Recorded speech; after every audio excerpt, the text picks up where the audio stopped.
and they make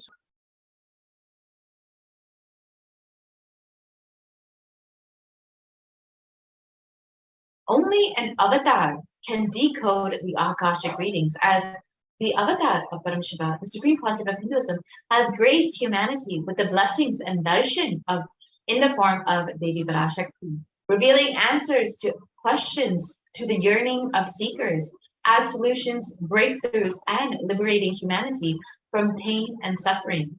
Any answer given by Devi Parashakti is not just an answer, but a karmic breakthrough for the receiver.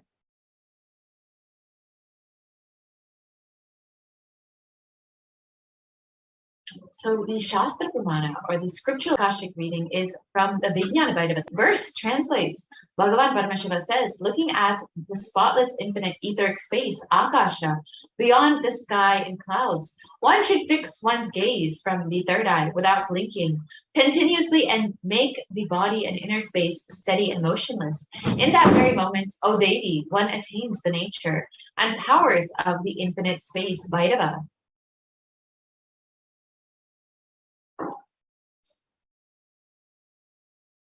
And the Apta Pramana, the reference of the powers for Akashic readings. And this is from the Mahabharata. In the Hindu Purana, the Mahabharata, it narrates that the story of the great sage Maitreyi, who reveals the secrets to Vidura, the story of his birth in human form and the reasons of all his sufferings.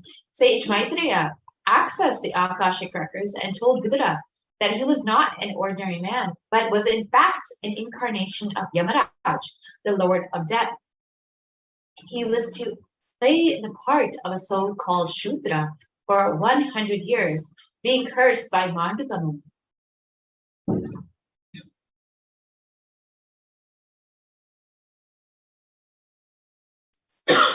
And the Supreme Pontiff of Hinduism says that all of the information you've collected from all of your births is in your DNA. You can access some of them just to understand and not to waste time doing the same actions again and again. Accessing the DNA code, reading the Akashic records will be useful for you to be liberated from your default future, bringing an end to binding cognitions, known and unknown suffering, and leading you to experience Paramashivoham.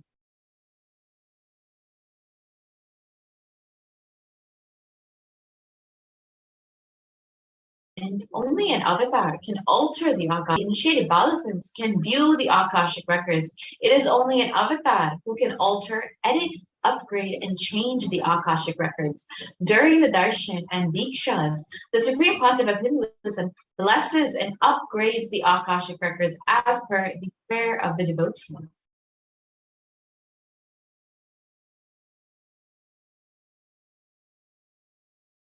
So what can you ask in the Akashic readings?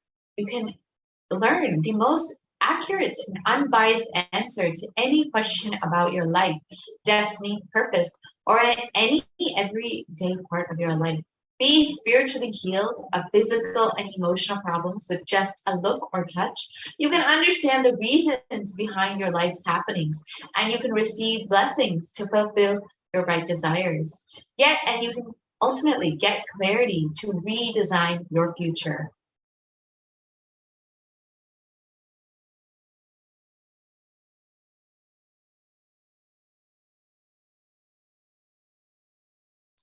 So we have been so blessed over the last several months to have Devi Parashakti's blessings, guidance, and initiation, and all of our prayers answered by Devi Parashakti. So in this segment, we will go through some of Devi Parashakti's revelations during the Akashic readings and understand how they have manifested in our reality today.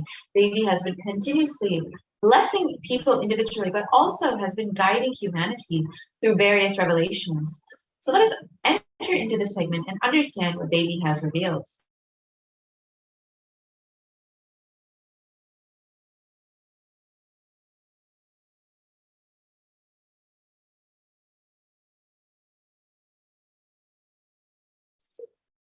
Actually, we can go to the revelations from Devi Parashakti on Padayatra. Thank you, Mom. So as we wait for those, let us understand how we can actually have all of our prayers answered by Devi Parashakti. You can ask any of your questions or prayer requests in the comments below in the YouTube comment section. And today we will be having the live Akashic readings from Devi Parashakti manifesting through the Supreme Concept of Hinduism himself. So you have the opportunity to ask all of your questions and have all of your prayers answered today. So do stay tuned. We will be having in just a couple hours at 6 a.m. IST. So you can ask your questions on YouTube, you can ask your questions on Facebook, and you can ask your questions on Instagram, Twitter, and WhatsApp as well. So do take time and ensure that you are receiving Devi Parashakti's blessings more deeply. So if I could request the volunteer to share the slides on Padayatra.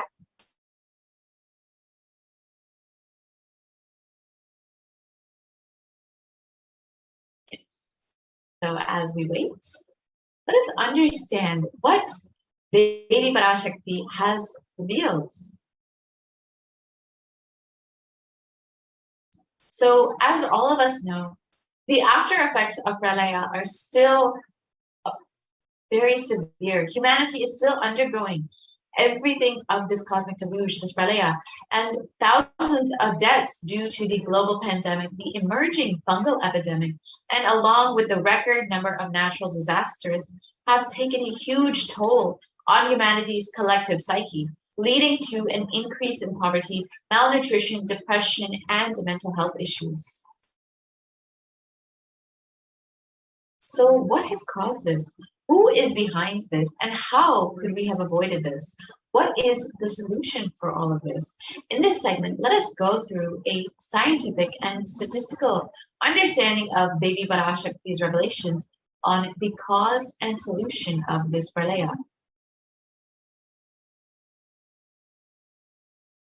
So all of us know that the current state of the world is very dire. Over 4 million people have already died of this COVID pandemic, and there have been over 175 million cases of COVID-19, and this number is just on the drastic incline. And the worst affected countries are US, India, and Brazil. And in India alone, there have been over 29 million cases of COVID-19, with over 374,000 deaths due to COVID-19 and over 75 million people falling into poverty since the beginning of this pandemic. And these numbers are considered to be severely underreported. So the actual situation in India could be much worse, and it's expected that it could be up to 14 times worse than what has been reported in the media. So the situation in India is very, very dire. And it is not just that India is suffering from this ongoing pandemic, but there is a suicide and depression epidemic hitting the country. Over 6.5% of the population is suffering from some form of mental illness, and a suicide rate of 10.9 for every 1 lakh people. And suicide is one of the biggest causes of death in the age group of 15 to 24. India is also considered the 6th most depressed country in the world.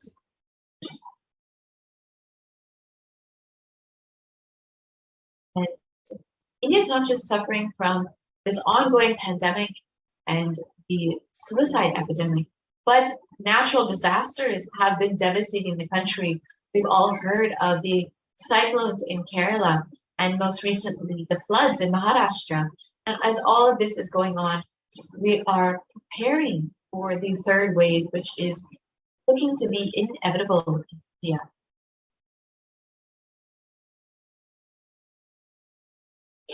So how could we have prevented this? How could we have avoided this? Let us understand what Devi Parashakti has revealed about this.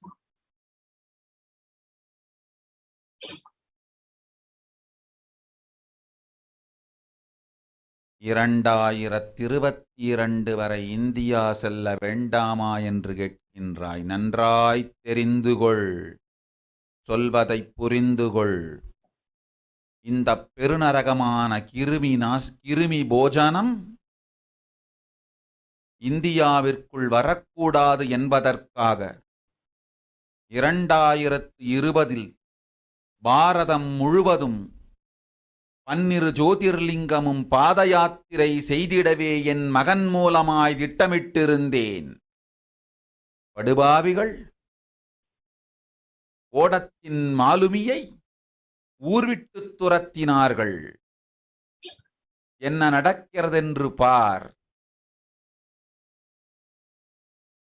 முறையாக கைலாய நாட்டின் தலைவனாக நிறை மரியாதையொடு நல் மதிப்பொடு என் நிஜாவதாரம் நித்யானந்தன் திருவடி மீண்டும் பாரதத்தில் பட்டு பாத யாத்திரை செய்த பிறகு மட்டுமே நீ அங்கு செல்ல வேண்டும்.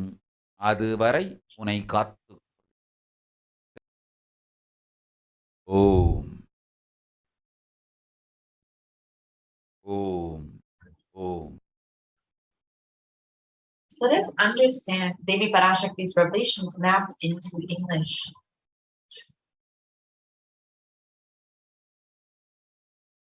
For this huge Kirmi Bhojanam hell not to come to India in 2020 itself, I had planned to do the Padayatra throughout India and the 12 Jyotirlingas through my son Swamiji.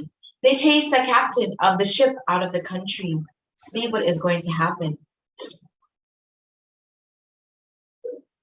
So let us go back to 2017 when the Supreme Quantum of Hinduism revealed the vision for this Padayatra. Let's watch that video now. Want to do 1 year Padayatra specially for this purpose in 2020. 2020, planning for a full year. I'm going to walk from Rameshwaram to Amarnath. 1 year with 10,000 people, just walking all over India to spend time with people. 2020, there will not be any program other than Padayatra and just spending time with people.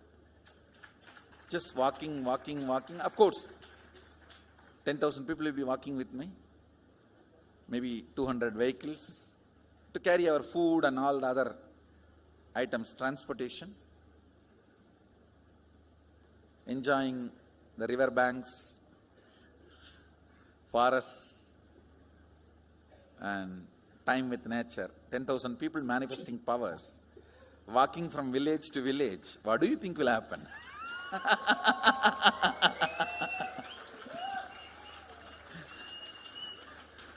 The scene of Buddhism spreading will be repeated now. How the Buddhism spread. 10,000 monks walking from village. That's only monks. Here power manifesting 10,000 people. The whole village will be manifesting powers. Just want to enjoy India and let India enjoy me. So planning for next year Kumbh Mela 2019, next year January Kumbh Mela. Before that, all the Balalayam, everything. Balalayam is going to be like the same structure outside with one stone tower, gold coated. It will be something like a 40 to 50 feet tall stone tower and 5 Rajagopurams, which will be something like 120 feet. This will be the Balalayam. And after the Mulalayam is built, this Balalayam will serve as a Utsava Murti Sannidhi, where the Utsava Murtis will be worshipped and where the Archanas. See, in the main temple, there will not be any Archana or anything, because just for darshan itself, there will not be time. Like Tirupati, you can only have darshan and Arati, the camp for Arati. No other worship is allowed in the main temple. Because 12 Abhishekam is going to happen, 12 Kala Abhishekams. So continuously the rituals will be going on. People can have only darshan. They will not be able to involve themselves in any ritual. Other than darshan, nothing else will be allowed. So all the archana, all the other offerings, like people We'll offer the archanas and other, everything will be done to the Utsava Murti, which will be kept in the Balalayam, the present Balalayam, present structure. So people can spend time here. That will be more like a main darshan. This will be like energy darshan, where you can give letter, get response. So by next year, the Balalayam will be ready. So 2019 full year, I will be conducting the programs and everything. 2020 will be the one full year Padayatra, walking. From next year, Jayanti, means 2019's Jayanti to 2020's Jayanti. Full year, Jayanti to Jayanti will be Padayatra. 10,000 people, power manifestors. It will be sannyasi, brahmachari, grihastha, all put together. 10,000 people will be walking. What a scene it will be. I think that is the only way the revival of Sanatana. I need to get into the ground where people can see me, where they are living. I can't be waiting for people to come where I am living. Now I am sitting in one place to prepare these 10,000 people and make this science completely user-friendly. For that only I am sitting and working. So I have given 2 years for me now, 2018 and 2019. So 2020,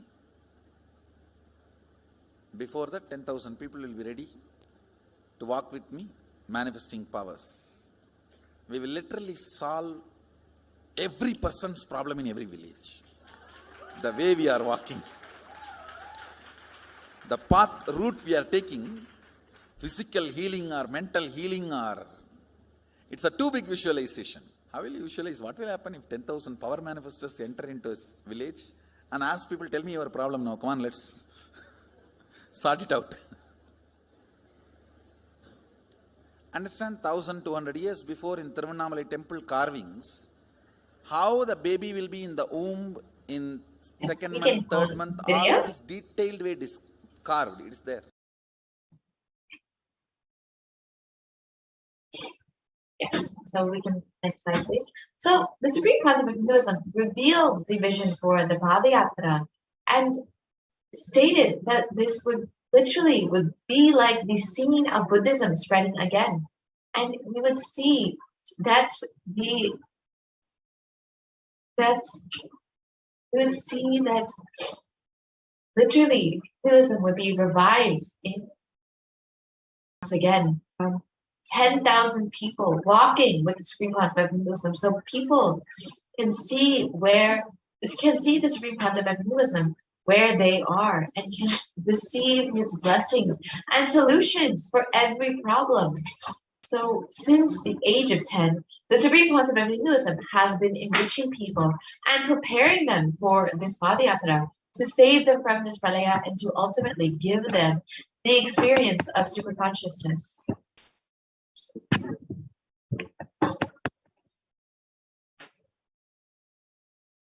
And from that age, the Supreme Concept of Hinduism has been enriching and initiating the masses into the science of enlightenment through various powerful discourses, initiations, and darshans. In the next several slides, we will see some of the various programs that the Supreme Concept of Hinduism has been conducting over the last 3 decades. First, in Vellore, Tamil Nadu, the Miracles of Existence program.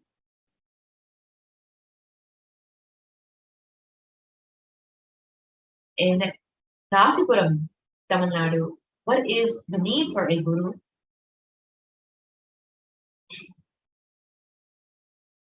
In Namakkal, Tamil Nadu, Society is Nothing But Your Mind program.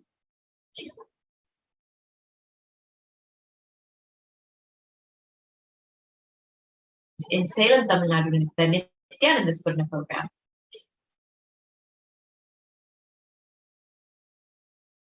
And the Nithyanandam program in Adi Kailasha Sadhya Pita. each of these photos, you can see how many thousands of people were in attendance, how many people from different backgrounds were in attendance, and the birth star celebrations in Tiruvannamalai, Tamil Nadu.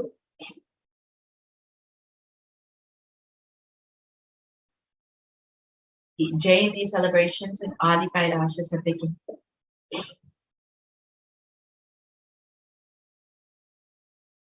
Jayanti celebrations in Tiruvannamalai.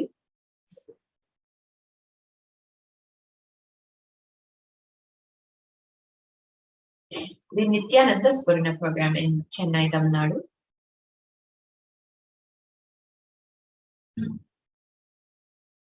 The Guru Purnima celebrations in Adi Kailasha Sapiki.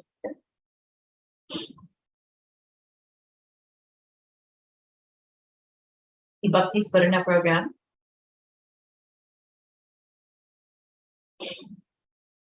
The Dhyana Spurna program.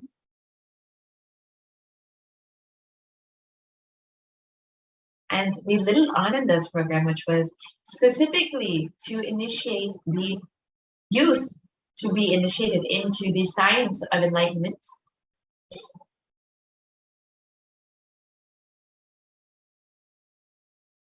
And the Saptayagam, which was conducted in Salem, Tamil Nadu. The Saptayagam was a series of homas conducted by the Supreme Pontiff of Hinduism, which we'll see in the next several photos. And Supreme Pontiff of Hinduism not only conducted the homas, but also guided 1,008 other people, other disciples, to performing the same homas. You can see the photos of the Supreme Pontiff of Hinduism performing the homas. And this was a huge offering to humanity to bring peace and auspiciousness to humanity. And here you can see the Supreme Pontiff of Hinduism blessing people, guiding people into these various homas.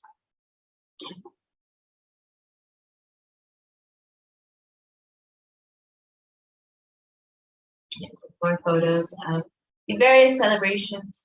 And here, the Nithyananda Spurna program in Adi Kailasha Sapiki.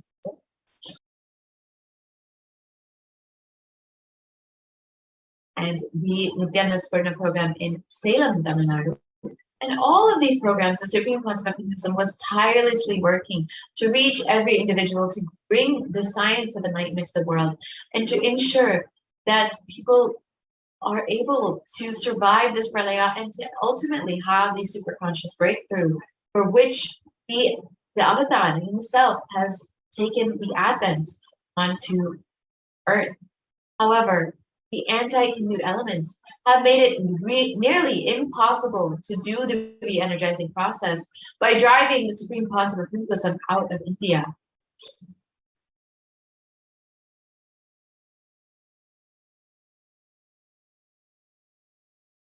So let us listen to the revelations on the solution for this, revealed on the 31st of May.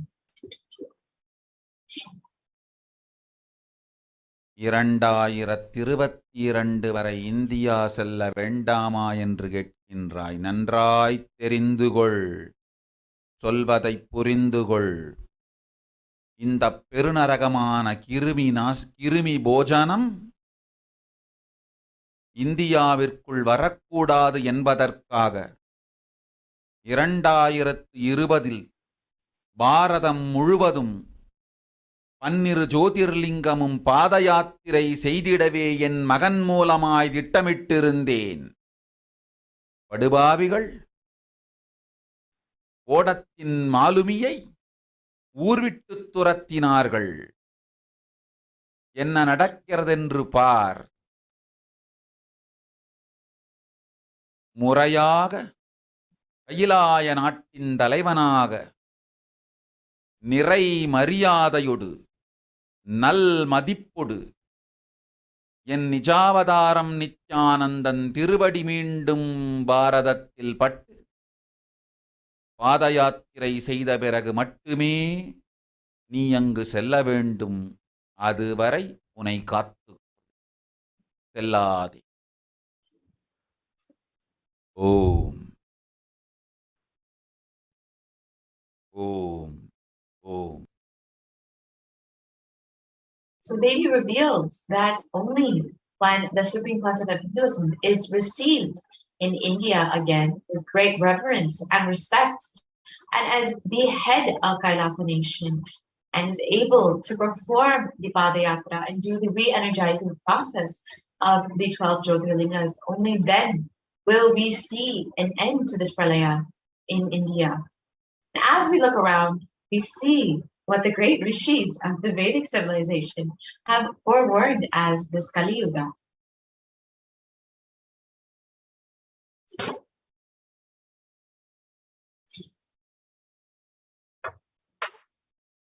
And it's that the Kali Yuga is the worst of all the 4 yugas, where man will be his own worst enemy.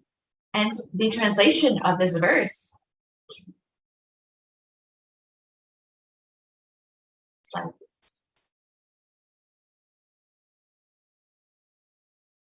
translation of this verse states that this Kali Yuga is the worst of the 4 yugas.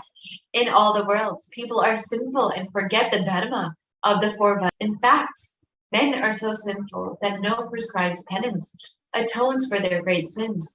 The only place which is free from sacred city of Varanasi, the Mahapura.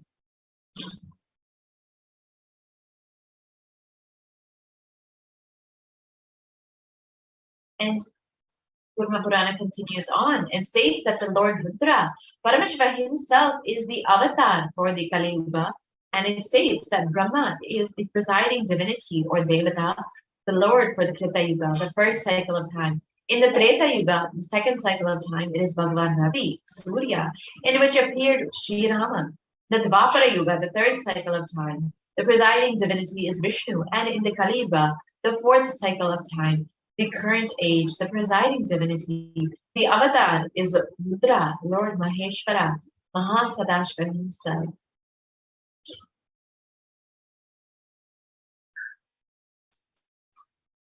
And out of his deepest compassion to protect humanity, Paramashiva himself descended in the human body in the Nijavatara of the Supreme Concept of Hinduism, Jagat Guru Mahasanidanam, His Divine Holiness, Bhagavan Nithyananda Paramashivam, on the 2nd of January, 1978.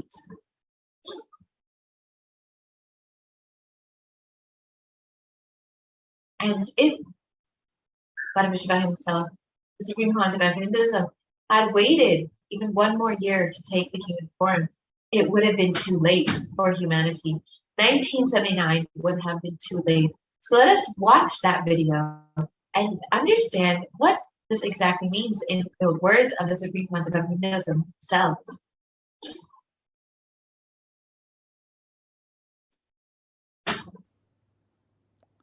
And I tell you, O Hindus, don't be afraid. I am back with the same science. We are going to be rich.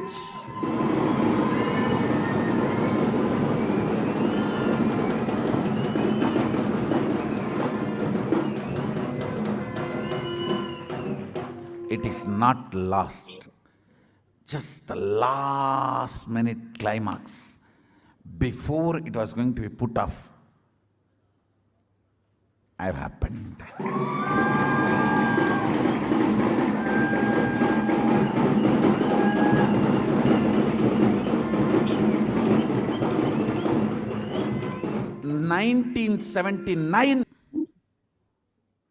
"1979 would have been late. If I had time, I would have sent only ambassadors. Because no time, I have to get up and come directly.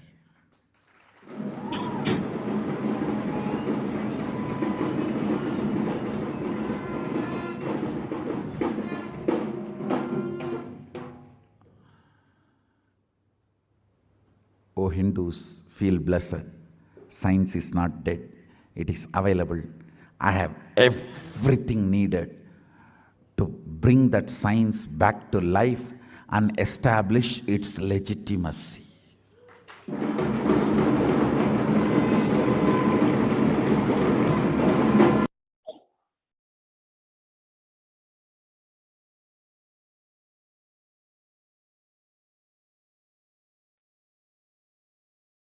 And the avatar's advent onto planet Earth was to protect the world from this great cosmic deluge, to bring the new age, the Satya Yuga. So let us understand from Devi Parashakti herself what this means.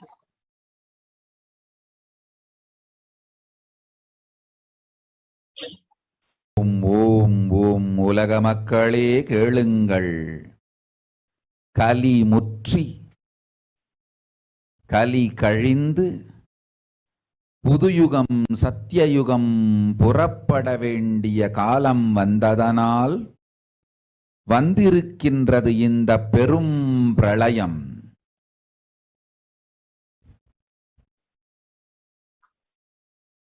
கவலை வேண்டாம் மக்களே.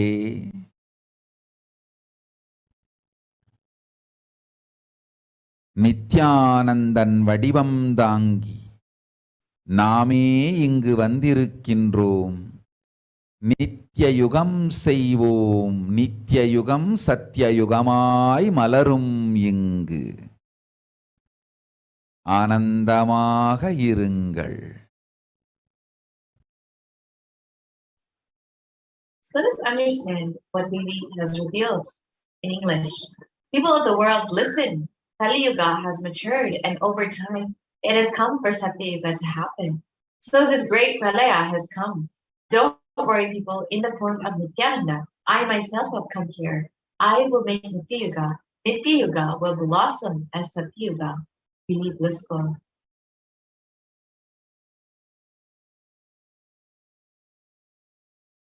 For this huge hell-giving Bhojam not to come to India. 2020, I had planned to do the Padayatra throughout India in the 12 Jyotirlingas through my son Swamiji. And in order to prepare for this, the avatar began the Padayatra at the mere age of 10. And the Supreme Concept of Buddhism began enriching people, one person at a time, with the truths from the sacred scriptures and the secrets of higher living.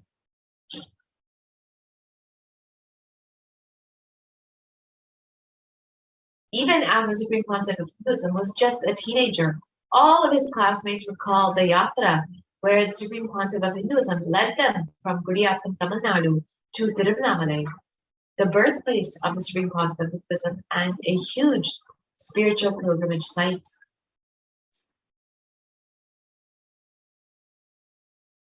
And when the Supreme Concept of Hinduism was just 19 years old, all the monks at the Ramakrishna Math recalled the yatra where the Supreme Concept of Hinduism led them from Chennai to Tiruvannamalai and gave them an unforgettable pilgrimage trip experience.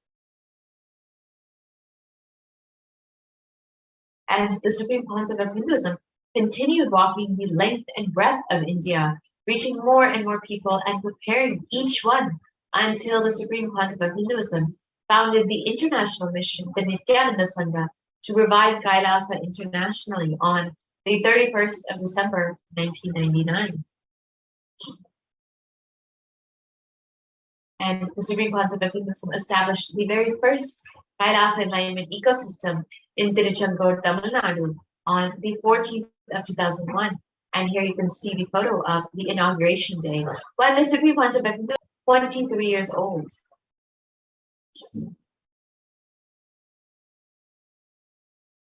And in 2003, the Avatar continued his Vijayatra all over the world to enrich people from various backgrounds.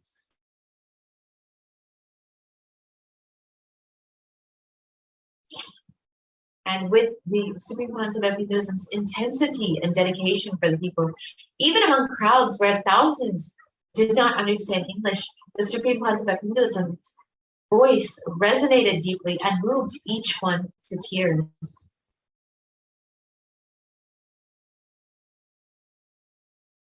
And in 2004, the Avatar led his disciples on the very first Himalayan Yatra, visiting temples, delivering satsangs, and initiating them into the superconscious breakthrough.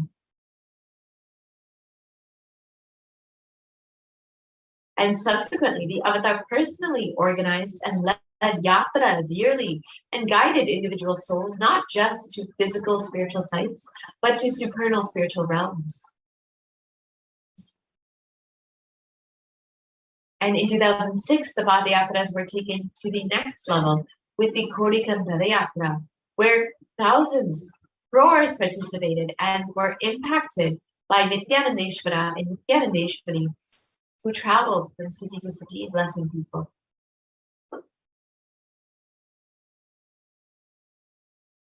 So let us watch a short video of the Kodikan Padayatra in 2006.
And the Kodikan Radayatra culminated with the consecration and inauguration of the Gardha Mandir, the Sanctum Sanctorum, for Nithyanandeshwara Paramashivam and Nithyanandeshwari Parashakti, and the Swayambhu Linga and Adi Kailasha Sarveta.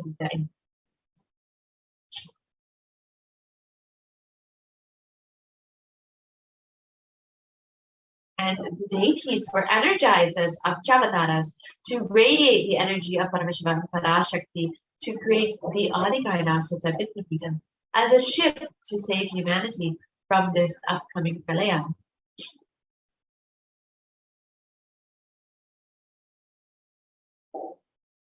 And the Supreme Pontificate created innumerable spiritual energy centers in India as safe havens during this great deluge.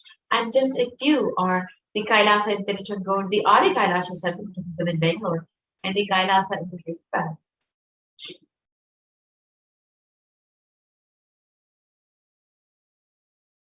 And in 2008, the Avatar created and energized the Nithyananda River, the Anandalingam, which would protect anyone who bathes in its waters from the deadly COVID-19 disease.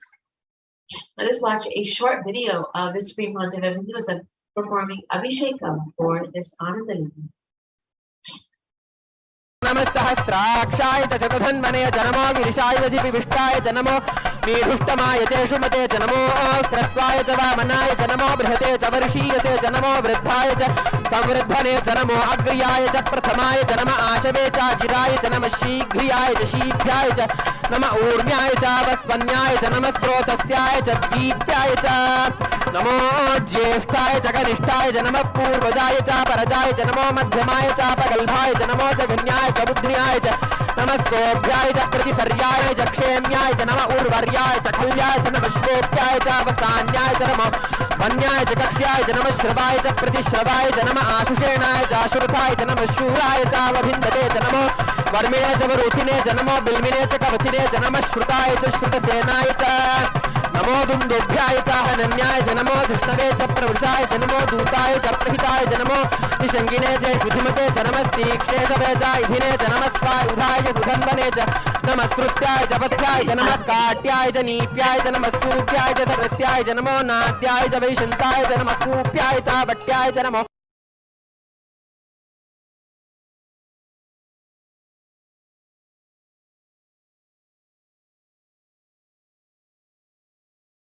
We can continue to the next slide.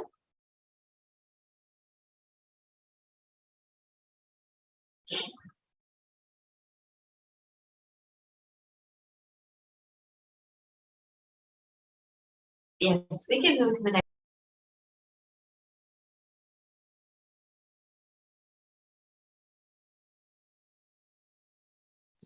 We can move to the next slide, please.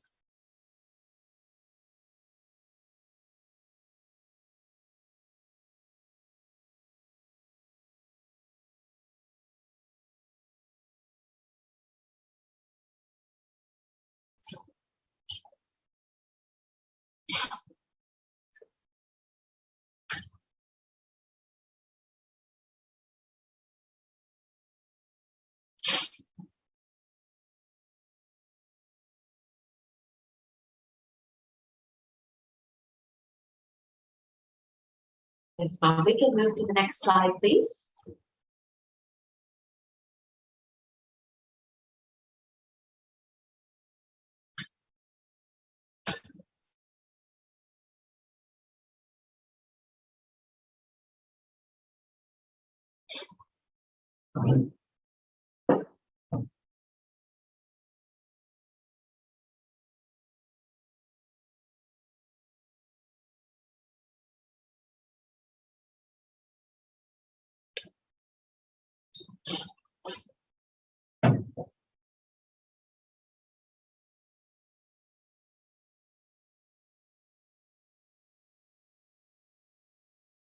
Yes, ma'am. We can move to the next slide, please.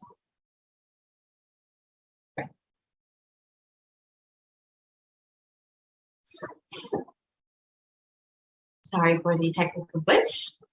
So, the Supreme Hearts of Buddhism energized the Nithyananda River with the Navabhashana Anandalingam, which was created to ensure that people are protected during this COVID-19 pandemic. And this was created over 12 years ago, and it fully ripened to its peak energy this year in July 2020, just for the sake of healing people during this COVID-19 pandemic.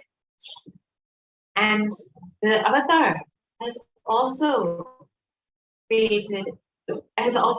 done another Padayatra in 2009, another Kodika Padayatra.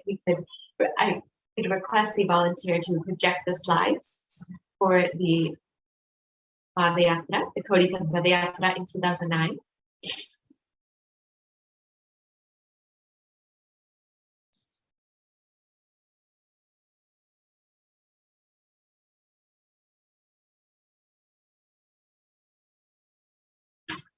Yes. So let's watch a short video of this Kodika Padayatra in 2009, which garnered international attention and created a movement where lakhs of Hindus were once again embracing Hinduism.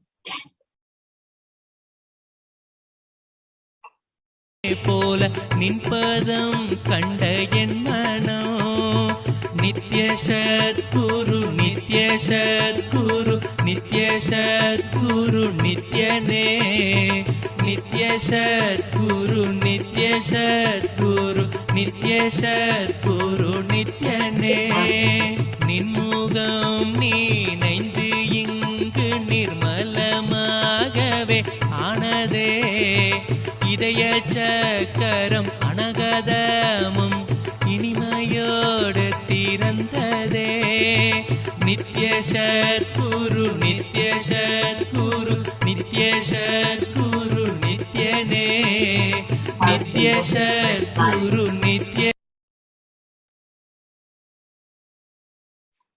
And wherever the avatar's feet have graced the planet Earth, there the seeds of super consciousness have been sown.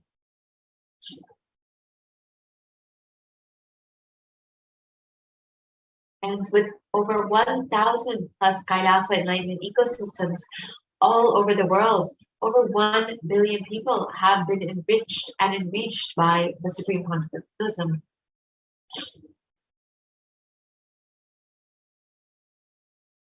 And in the next several slides, we will see just a few of the various Kailasas that the Supreme Quantum of Hinduism has created for this superconscious breakthrough to happen for humanity. The very first is the Kailasa Niro, the Adi Nithyananda Paramashivam, the very first Kailasa enlightenment ecosystem. The next is the Adi Kailasha Sattva in Bangalore, India. The Kailasa in Tiruvannamalai. The Kailasa in Columbus, Ohio. More photos of the Kailasa in Columbus, Ohio. The Kailasa in Los Angeles, California.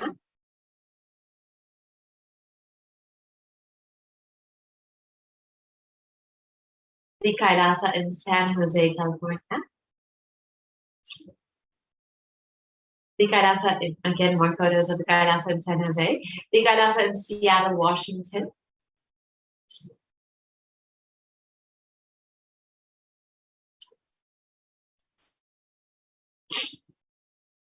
The Kailasa in Houston, Texas. The Kailasa, again, more photos of Kailasa in Houston, Texas. The Kailasa in Charlotte, North Carolina.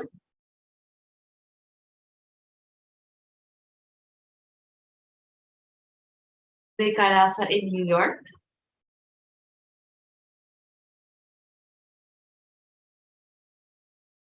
The Kailasa in Washington, D.C.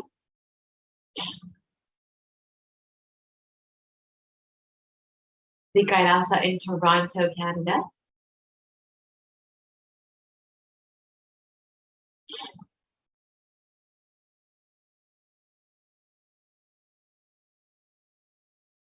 The Kailasa in Oklahoma City, Oklahoma.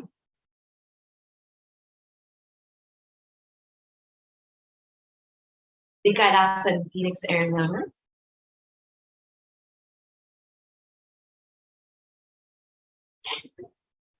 The Kailasa in St. Louis, Missouri.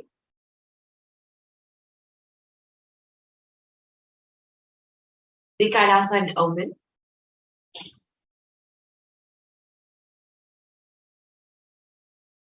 The Kailasa in Dubai.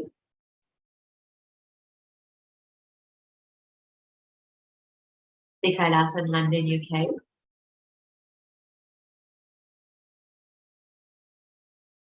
The Kailasa in Scotland, UK. The Kailasa in Netherlands.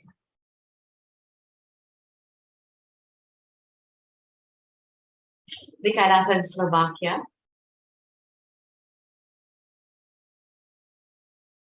The Kailasa in Belgium. The Kailasa in Luxembourg.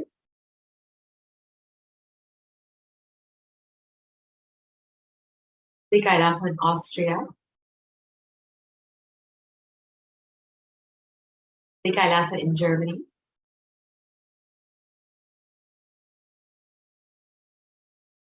The Kailasa in Italy.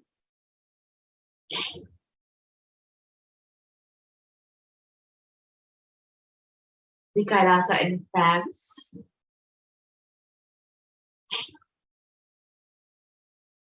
The Kailasa in Switzerland.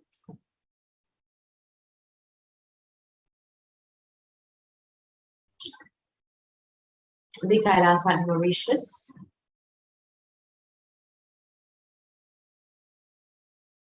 The Kailasa in South Africa.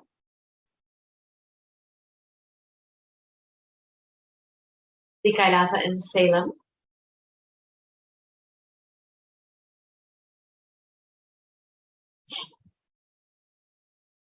The Kailasa in Hosura.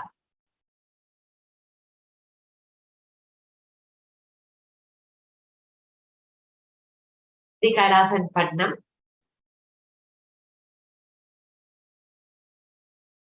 The Kailasa in Varanasi. The Kailasa in Rajapalayam.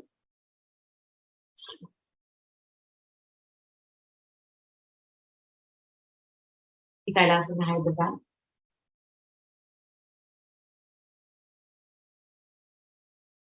Kailas in Kerala. Go to the next slide. The Kailas in Gujarat, which is the Yogini Sarvajna. You can see all of these Kailasas that the Supreme Concept of Hinduism has created across the globe and various countries and various cities across the globe, just for the sake of creating these enlightenment ecosystems to ensure that humanity is able to be guided through this pralaya to bring the new age, the Sakti Yuga ultimately, and to give the super conscious breakthrough to humanity. And it is out of his deepest compassion that the Supreme Concept of Hinduism has been continuously blessing people through these various enlightenment ecosystems and has continuously been providing various programs and initiatives for helping people through this pralaya. So if you want to learn more about that, you can visit kailasa.org and learn more how you can be part of Kailasa and benefit from all of the offerings the Supreme Concept of Hinduism has given to humanity. You can sign up to become an e-Kailashan and avail all of the opportunities to experience the super conscious breakthrough for yourself. So with this, we will be concluding this portion of the program and entering into the next segment where we will understand some of the offerings made to Devi Parashakti, so we can stay tuned and understand how we can connect with Devi Parashakti more deeply, how we can receive all of the blessings from Devi herself much more deeply. So stay tuned for the next segment. We'll be right back after a very short break.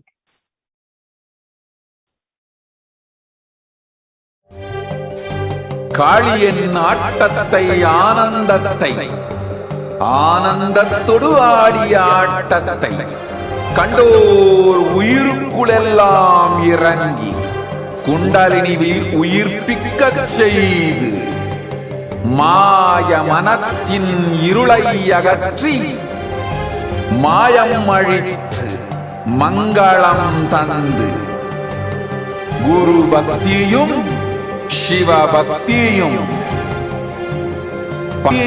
Paramasiva சக்தியும் அளிக்கின்றேன். மனமாயை விடுத்து குரு பதத்தை பற்றுங்கள். நித்யானந்தமாய் நிஜாவதாரமாய் வந்துதி வாழ்வில் எல்லா நலமும் பெற்றிடுங்கள். ஓம் ஓம் ஓம். யாதுமாகி நின்றாய் காளி, ஓம் காளி ஓம் சக்தி, ஓம் காளி ஓம் சக்தி, ஓம் சக்தி ஓம் சக்தி ஓம் சக்தி. ஓம் ஓம் ஓம் ஓம்.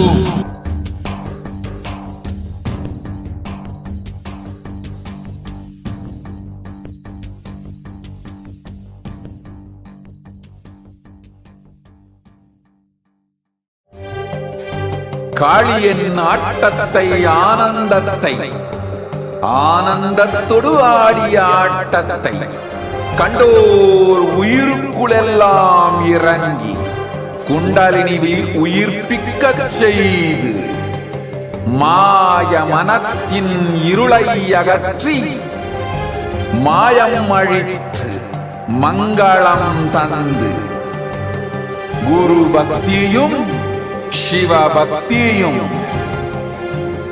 பரமசிவ பக்தியும் பரமசிவ சக்தியும் அளிக்கின்றேன். மனமாயை விடுத்து குரு பதத்தை பற்றுங்கள். நித்யானந்தமாய் நிஜாவதாரமாய் வந்துதித்த என்னை பற்றி வாழ்வில் எல்லா நலமும் பெற்றிடுங்கள்.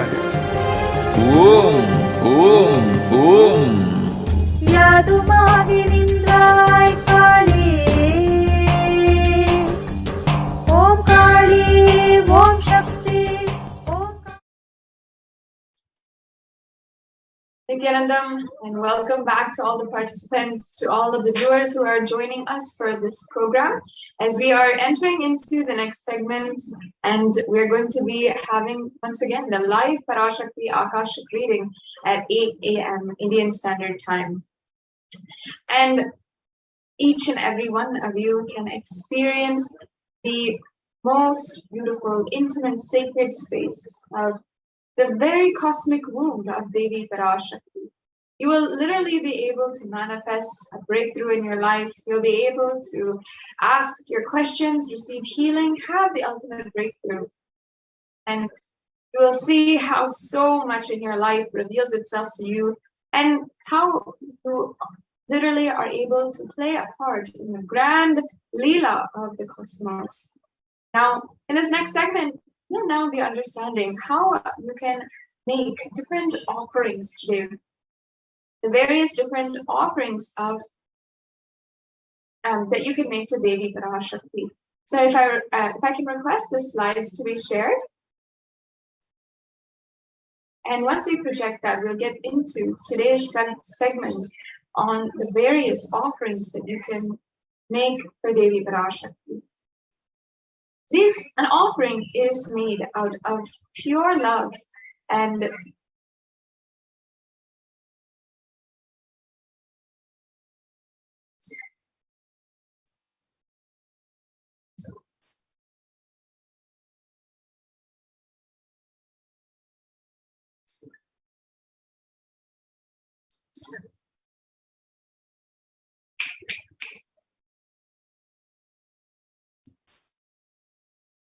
yes, an offering is made out of pure love, devotion, and oneness with the divine. And each and every one of you can experience the most intimate space, deep feeling connection with the divine through these offerings. So without further ado, let's get started on these different offerings.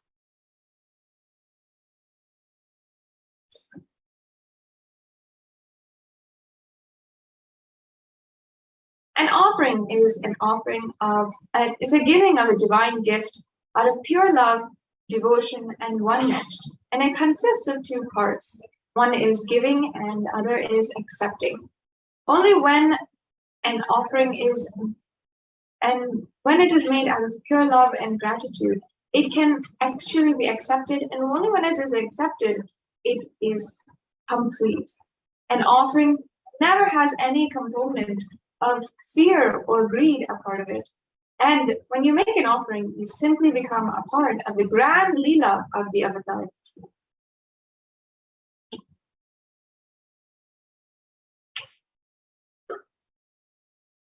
There are various different offerings that you can make today, and not just in perhaps gold offerings, but as well different kinds, various different offerings that you can make, and you'll never feel as if you cannot make a certain amount or you're not able to. You will simply see whatever you want to manifest, whatever you are capable of doing right now, you can offer, and simply it is a divine gift in your life.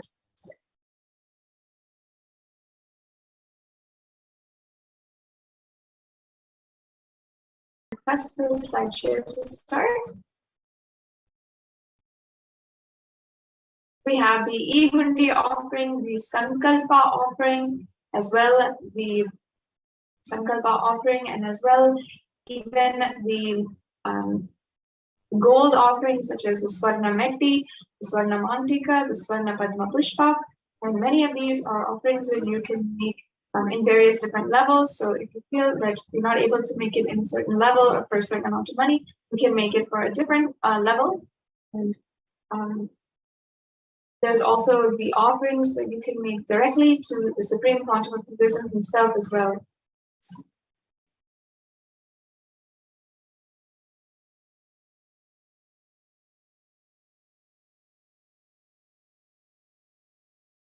Yes. So understand that masculine and feminine, both consciousness, have to be expressed equally by every human being to be enlightened. Until enlightenment, only the masculine dimension expresses more than the feminine dimension, irrespective of male or female physical bodies. The next slide, please.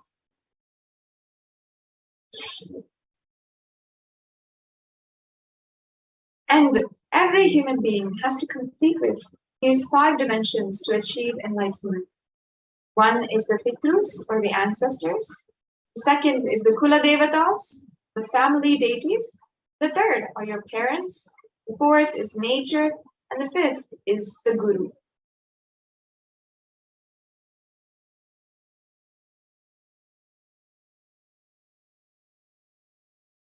Incompletions that you might have that need to be completed are life negative and adharmic cognitions in these 5 dimensions, which leads to misconstrued karana and karya, or the cause and effect, further leading to suffering and pain and calamities in the individual and personal levels, as well as the collective and global levels.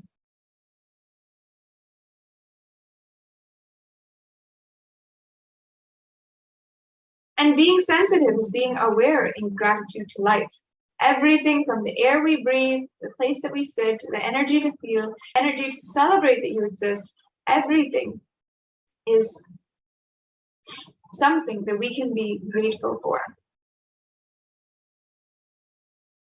And there are 43 energies that constitute our human body. And when all 43 of these energies are integrated, the Dharma, that is when one becomes enlightened. Dharma, or the cosmic motherly completion and sensitivity from the level of Panchabhutas, is the core principle of the cosmos. And as you can see here, we have a photograph of the Sri Meru, which is the 3-dimensional representation of the Brahmanda Yoni, the feminine consciousness. Each corner of this Sri Meru is one of those representative of those 43 energies. And in the Sri Vidya Puja, we are worshipping each and every one of those 43 different triangles that make up the Sri Meru, or the Sri Chakra. That is a very beautiful aspect and science inside of the sacred feminine worship from Sanatana Hindu Dharma.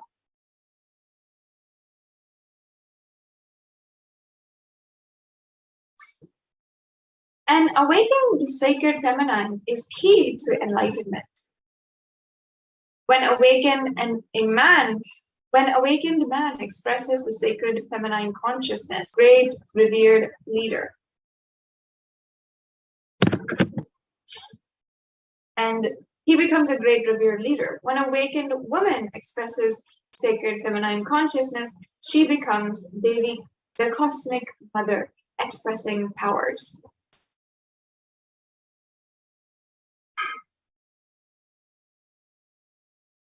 And the key to awakening sacred feminine consciousness is conscious sovereignty.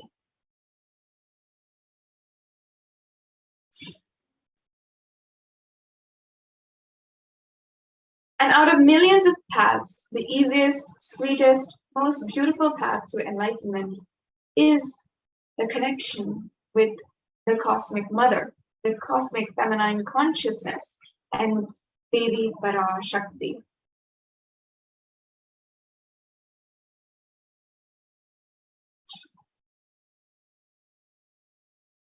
She is the one who expresses as the Guru all gods and all manifestations in the universe. She can straightaway deliver enlightenment by connecting through the cosmic umbilical cord.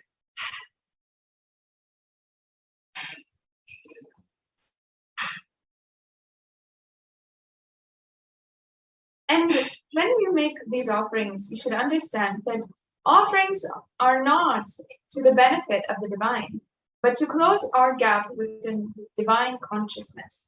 When we achieve completion with the Divine Mother, her infinite powers with her sweet grace starts nourishing all our dimensions through the cosmic umbilical cord.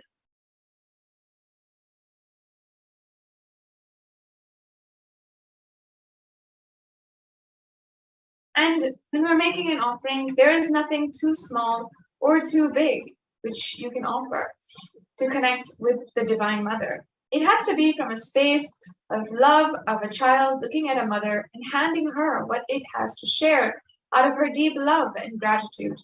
It can be a cup of milk or a flower, or it can be a precious jewel to adorn her smiling face or her hair.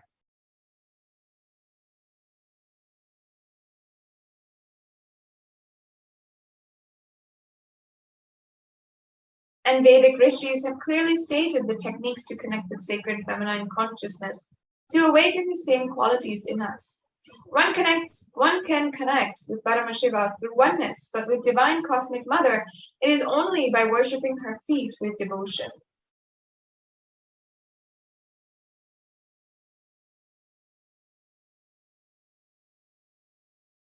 Mother worship is the most non-violent, most peace-centered, most healing, soothing, and sweetest path to enlightenment among all traditions on planet Earth.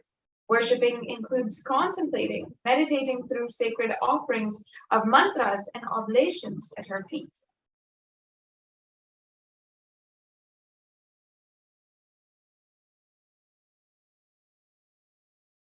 Mother worship is the most non-violent, once again, most peace-centered, sweetest path to enlightenment. And through these offerings, I invite each and every one of you to experience that sacred space of non-violence, peace, healing, soothing, and sweet connection to Devi Parashakti.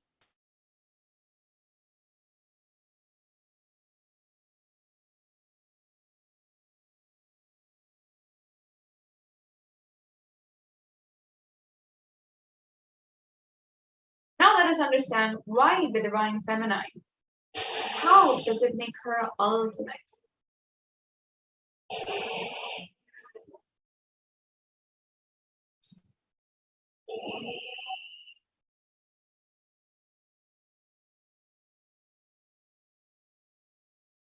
And here's a beautiful verse from the Rig Veda. And if you just see, we'll go on into the English translation.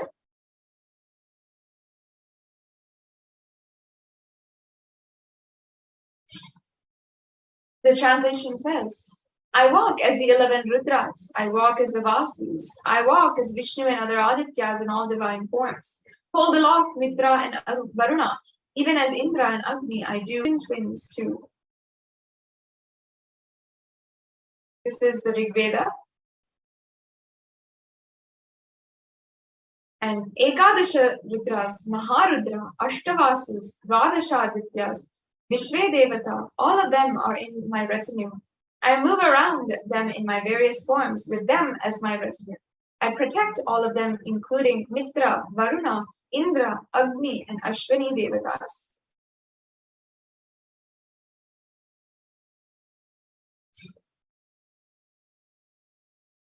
Devi herself declares as the inner self of all gods, divine energies. She is pervading and all permeating.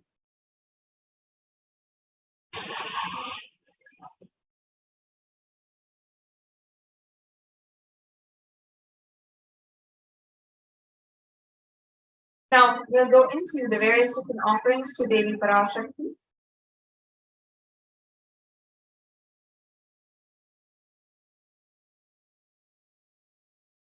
First, we have the e-hundi, which you can make for any amount. It is a general donation that you can make either through the YouTube Super Chat or through the registration form or the payment gateway that we have available for any of the yajamans. And there's a beautiful reference here from the Lalita Sahasranamam, which I'll now be chanting. Bhakti Priya Bhakti Gamya Bhakti Vashya Bhayapaha Shambhavi Sharadaradya Sharvani Sharmadaini. Then and is realized through true devotion. She can be won over through true devotion, and she removes all fears.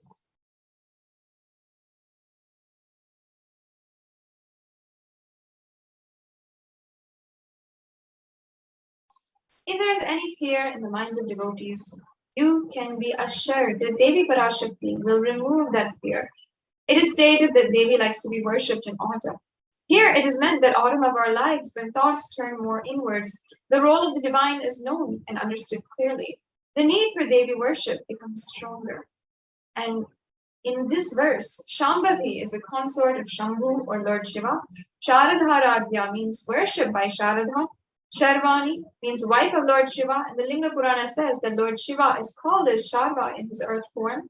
Sharmadhaini means Devi who bestows happiness in devotees.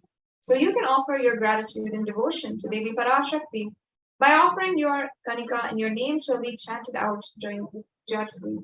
So you can offer any amount in this evenly donation, and once again, it is either through the payment gateway or through the YouTube super chat that you can make these offerings.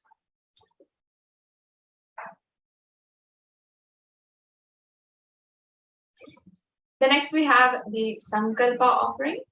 And in the Saundarya Lahari, which is composed by the great incarnation of Paramashiva, Adi Shankaracharya, he has written and sung Japo Jalpa Shilpam Sakalam Api Mudra Virashana Gati Pradakshinanya Kramanam Asadya Ahuti Vidihi, which the translation says, let the mantras I chant with the sacrifice of my soul become the chanting of your name. Let all my movements become auspicious mudras. Let my travel become perambulations around thee. Let the act of eating and drinking become fire offerings or oblations in the homa or yajna to thee. Let my act of sleeping become my salutations to you. Let all my actions of pleasure of mine become a part of your worship.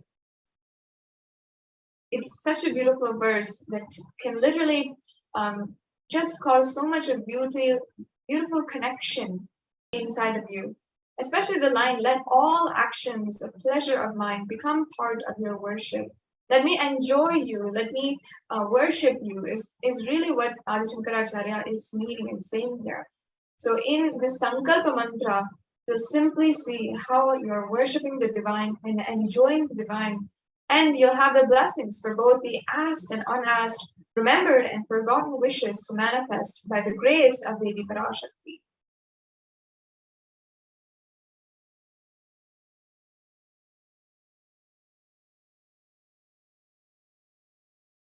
And next we have the Sahasranama Swarnakasu. And in this offering, you can receive the blessings to manifest and awaken the multiple divine feminine conscious attributes and powers.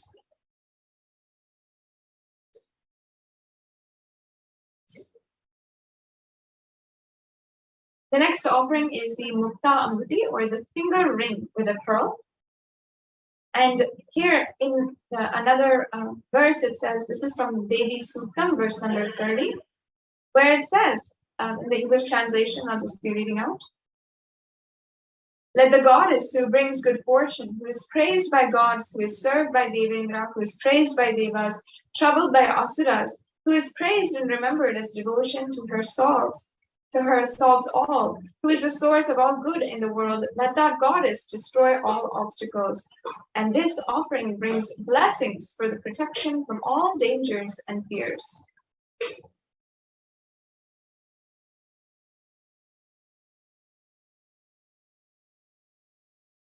And next offering is the Swarna Padma Pushpa. And in this offering,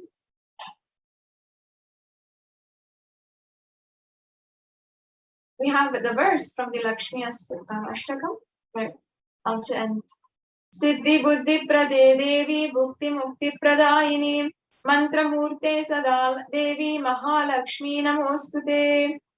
The English translation says, Devi who bestows accomplishments and intellect, who showers worldly prosperity, Devi whose power is the subtle mantra of the cosmos, I bow down to you, O Devi Mahalakshmi.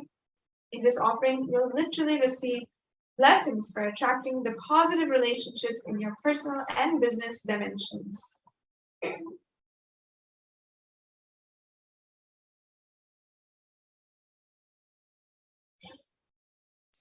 next offering is the Swarna. And in the Saundarya Lahari, once again, Adi Shankaracharya is describing that Lord Brahma, the creator of yours, selects the dust from your feet and creates he this world. The great Adishesha with 1,000 heads somehow carries a dust of your feet with effort great, and the great Lord Rudra takes it and powders it nice and uses it as holy ash.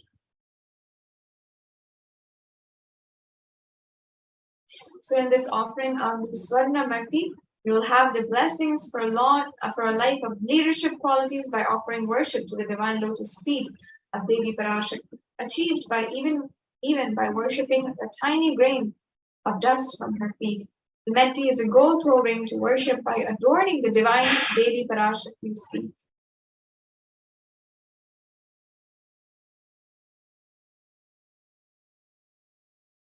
And the next offering is the Mantika. And in this offering is called the Devi Parashakti is described as Shuddha Saravi Varshini, or she who makes the nectar flow from the Sahasrara, the crown center, to the Agnya, the third eye or the browsing center, and permeates through all 72,000 nadis or energy centers to give us the ultimate experience of the cosmos. And if you don't know Devi Parashakti, the hairline jewelry or the Mantika is a jewelry that goes from the crown center until the forehead, and it's just a gold chain that we traditionally wear. And literally, it can give you the blessings of an enlightened lifestyle.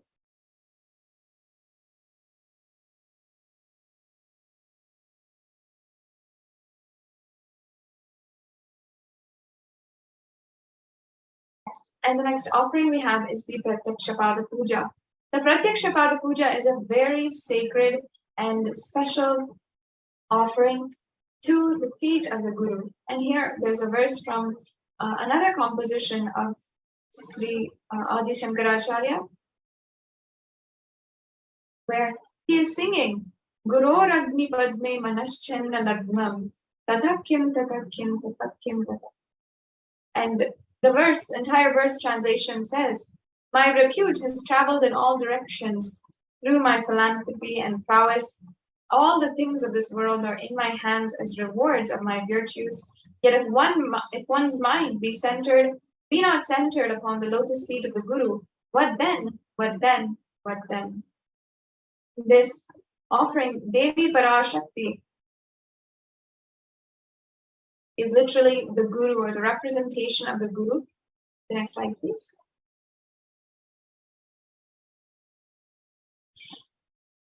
And the feminine consciousness is literally the one who is beyond the idea of male and you'll have this most auspicious offering to Guru, which is a dimension of the Cosmic Mother, the one who is the teacher, the guide, the one who is the very one who teaches you your first steps, your first language, and the one who teaches you your first lessons on integrity, on how to handle life, on how to hold yourself, is the mother in our lives.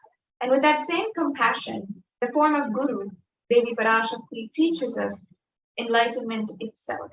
So you can offer your gratitude with this Pratyakshapada Puja, and you'll be blessed with the sweetest path to enlightenment, with the connection with the. And the next offering here is the Vastra Seva. The Vastra Seva is the offering of the clothes to the Guru, or the Guru dimension of the Cosmic Mother. And during the Pratyakshapada Puja, you'll be able to offer the Vastram offering, and it'll bestow one sweetest path to enlightenment and complete completion.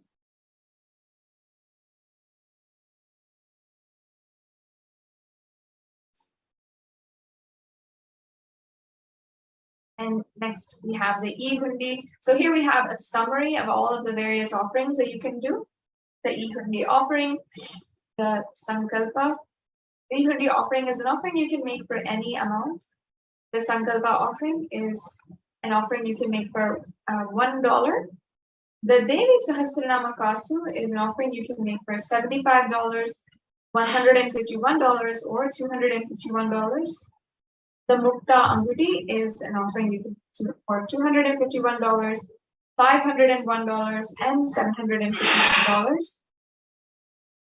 And the Swarna Padma Pushpa is an offering you can make for $600, for $1,200, and for $1,800. The Swarna Metti is an offering you can make for $750, and the Mantika is an offering you can make for $750. And the Pratyaksha Pada Puja is also an offering you can make for and the Vastra Seva is an offering you can make for $1,008 as well. So these are all the various offerings that you have as options today. And this is the link for making an offering. If you're interested, if you'd like to make an offering right away, you can go to gateway.nithyanandeshwara.sample.org/NHTLA/product/Parashakti-Bhava-Samadhi. So you can follow this link in order to make a payment.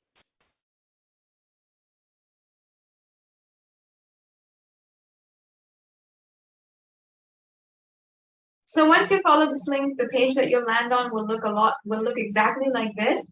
And this is a screenshot, and you can just use this as a reference in order for you to be guided and know exactly how you can. So once you're in this page, you can also see other different offerings that we have, offerings that we'll be having for Ganesha Chaturthi, as well as the upcoming festivals.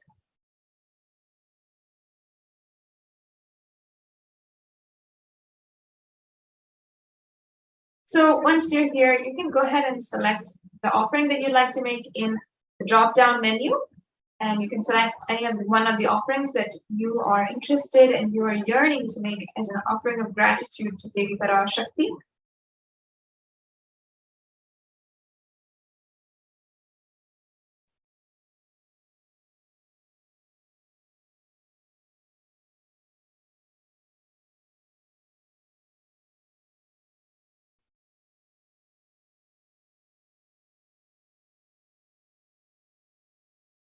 And after you press that, you will be led to this page where you can review your cart, make sure that you're ready and you're having all the items in your cart which you want to make as an offering today. And of course, you can make multiple offerings as well, if you are feeling you'd like to. Then you can go to this page, the next page, proceed to checkout and fill out your billing details and your payment details as well, to be able to see where you can fill out your credit card information and also the different types of cards that are accepted by this payment gateway. So make sure you filled out all the required forms, and then you can ensure that you are as well making the payment. And that's it. For the payment gateway, you'll be able to simply make those slides.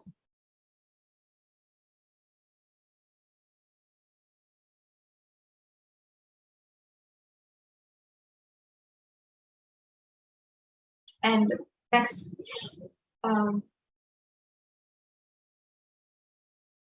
as you can see here, this is another option that we have for making a payment, which is the YouTube chat. And make sure that you are joined as a member on Kailasa's HDH Nithyananda YouTube channel.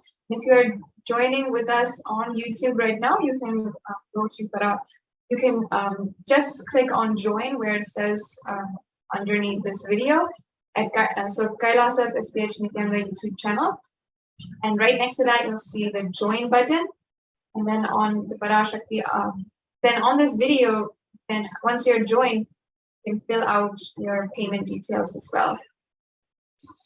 So once you click join, it'll give this pop-up window, and you'll see the different options of how you can join. As you can see, there's an option for e-Kailashian in bronze, which is $2.99 per month, and e-Kailashian in silver, which is just $5, just under $5. There is the e-Kailashian gold level, which is just under $10.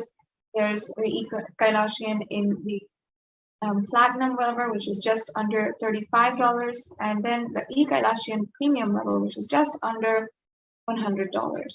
So you have several different layers if you or levels if you want to join in any of these levels. And you can become a member of the channel. And there's so many different benefits of becoming a member as well, including access to more than 20,000 various different darshans and dikshas, as well his different even the question answer sessions from various different breakthrough mandala processes and inner awakenings, which Swamiji has done all over the world. So all of these are available for you on YouTube, and you can join as a member and get access to each and every one. You'll also have the access to even the notifications for every time there is a live video.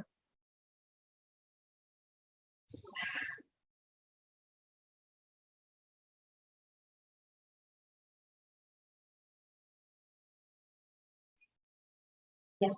So as you can see, we have the various different ways that you can make a payment. So if you want to join on our channel, you can go to Google Pay, and you can either pay through Google Pay, which many of us are doing nowadays. It's a very easy form of payment, not just online, but also in different shops as well. And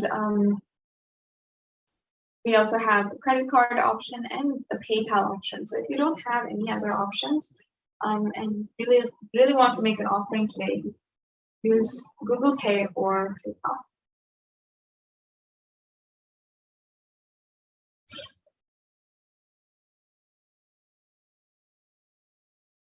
Yes. So this is the gateway again. So this is okay. And if I can request to project the slide for the e-Hundi, the last few minutes I have, I'd love to enrich each and every one of you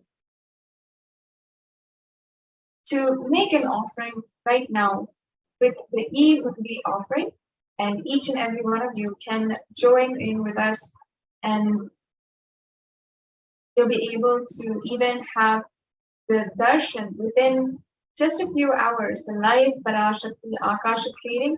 And I encourage and invite each and every one to be a part of this extremely intimate, sacred experience. These offerings are a way that you can enjoy, you can offer your gratitude to Devi Parashakti. And even right now, as we are gathering on this channel, I invite each and every one of you, if you'd like to, you can go ahead and make the Hundi offerings on the YouTube Super Chat. The Super Chat is another way that you can make an offering.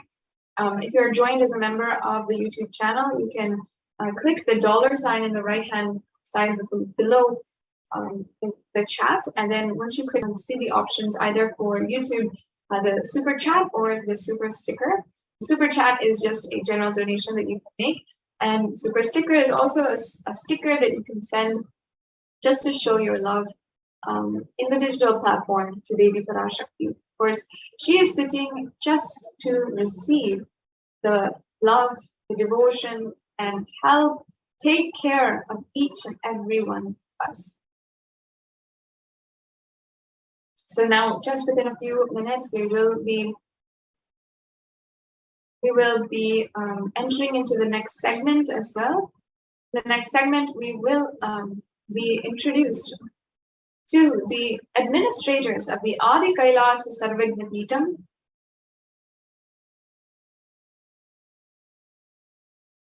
And they have been continuously working in order to ensure that the Kailasa COVID care centers in India are working and fully functioning and continuously able to make a difference in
Yes, we can briefly go over the last 5 minutes before going into the next segment of today's program, how you can ask your questions today during the live Parashakti Akashic readings. One, in YouTube, during the live program, while darshan is happening, when we have all had the beautiful darshan of Devi Parashakti, you can ask your question in the chat, the live chat. So make sure you're joined as a member of the YouTube channel, Kailasa's SPS YouTube channel, and that'll give you access to ask questions directly to Devi Parashakti, and you'll see how Devi Parashakti, with her grace, your question will be answered, and literally brings so much of healing and so much of clarity in the past, present, and future. And as well, you will be able to have so many breakthroughs in your life through this, through just asking a question. So then also on on Twitter, if you're on Twitter and joining us on the live program on Twitter, you can go to the live Twitter feed right now, and you can hit reply and use the hashtag #AskTheAvatar as well, and ensure that you are tagging the official handle of the Supreme Pontiff of Hinduism, which is at Sri Nithyananda, and you can make sure that you are replying or asking your question to Devi Parashakti during the live darshan. And finally, you can also ask your question on Facebook. If you're joining us from Facebook, you can comment in the comments below on this live video during the live darshan, and that's a simple way that you can ask your question. Finally, on Instagram, on the post for the for today's darshan, you can ask your question as well, and you'll also be able to be able to ask your question through WhatsApp. If you go to kailasa.org, you will be able to see the widget for asking your questions on WhatsApp, and you will once you are done with that, and your question will, with the grace of Devi Parashakti, you'll be able to have the answer to your question from Devi Parashakti herself. And you can also ask your questions through the live chat. So within just a few hours, we're going to be the divine presence and experiencing the grace of Devi Parashakti. And each and every one of you can participate if you'd like to. And if you already had a very beautiful experience with Devi, I invite you to comment in the chat below about what your experience was.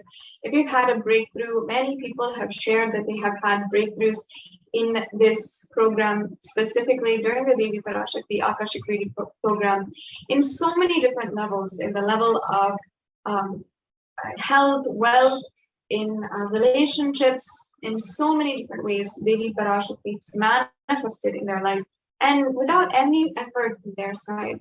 And we've had even sharings of how people have healed from even the brink of their lives being lost, even and people who have even had the lives of their loved ones being saved, and so many other beautiful manifestations of Devi Parashakti in their lives. So now we're coming to a conclusion of this segment in today's program, and we're going to be moving on into the next segment, where we will be going over the various contributions of the Supreme Pontiff of Hinduism, Kailasa COVID Care Centers. So we'll now get back to you after a quick break, and I now invite each and every one of the viewers to ensure that you are getting ready for within 3 hours the live darshan of Devi Parashakti. Make sure that you're sharing in all the social media platforms. Take a minute to share as well. And you can share in all the different social media platforms. You can inform your friends, and make sure that you are sharing and getting to know more about the Devi Parashakti Akashic reading. So, without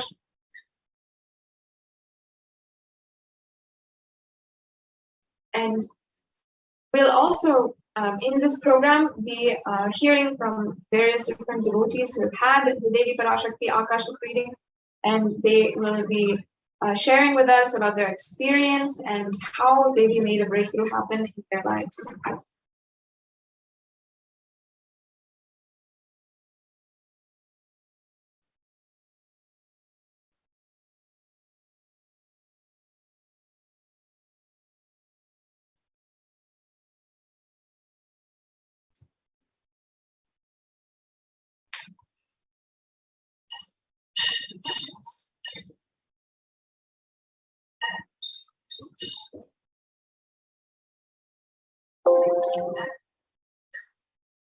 Yes. So within just a short time, we will be having the divine grace and be sitting literally in the presence of Devi Parashakti herself. I invite all of the viewers to take a few minutes right now and share with all of your friends and whomever you feel will benefit deeply from this experience, will connect deeply with the divine cosmic mother. You can invite them to this experience and invite them to ask a question during the Devi Parashakti Akashic reading. In a few short minutes, we will be moving on into the next segment of today's program after a quick break.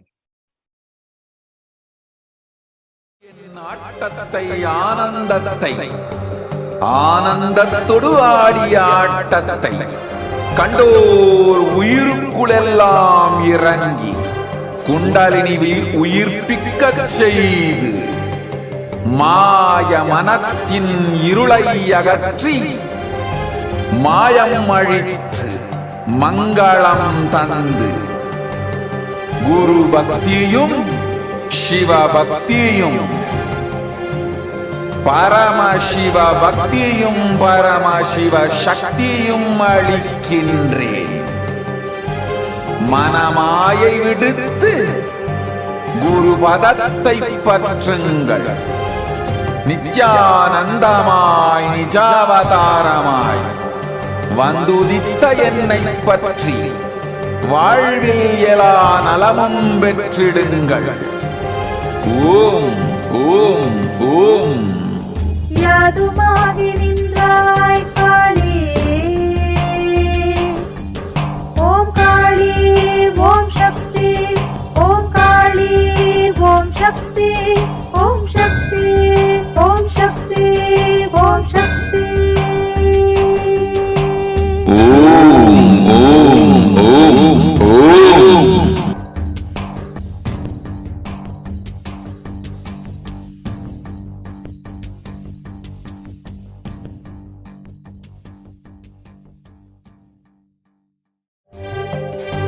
காளியின் ஆட்டத்தை ஆனந்தத்தை ஆனந்தத்தொடு ஆடிய ஆட்டத்தை கண்டோர் உயிருக்குளெல்லாம் இறங்கி குண்டலினி உயிர்ப்பிக்கச் செய்து மாய மனத்தின் இருளை அகற்றி மாயம் அழித்து மங்களம் தந்து குரு பக்தியும் சிவ பக்தியும் பரமசிவ பக்தியும் பரமசிவ சக்தியும் அளிக்கின்றேன். மனமாயை விடுத்து குரு பதத்தை பற்றுங்கள். நித்யானந்தமாய் நிஜாவதாரமாய் வந்துதித்த என்னை பற்றி வாழ்வில் எல்லா நலமும் பெற்றிடுங்கள். ஓம் ஓம் ஓம். யாதுமாகி நின்றாய் காளி, ஓம் காளி ஓம் சக்தி, ஓம் காளி ஓம் சக்தி, ஓம் சக்தி ஓம் சக்தி ஓம் சக்தி. ஓம் ஓம் ஓம் ஓம்.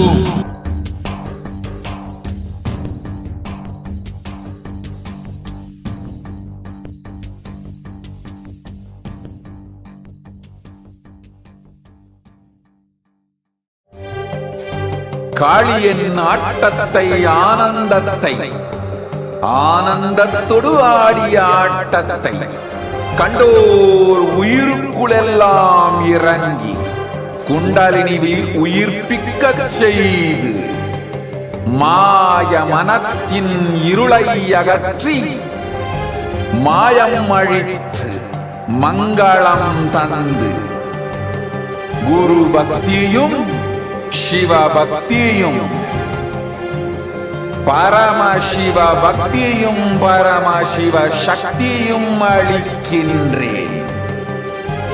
மனமாயை விடுத்து குரு பதத்தை பற்றுங்கள்.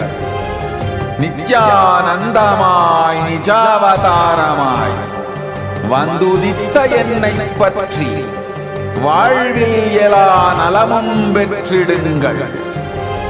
ஓம் ஓம் ஓம். யாதுமாகி நின்றாய் காளி,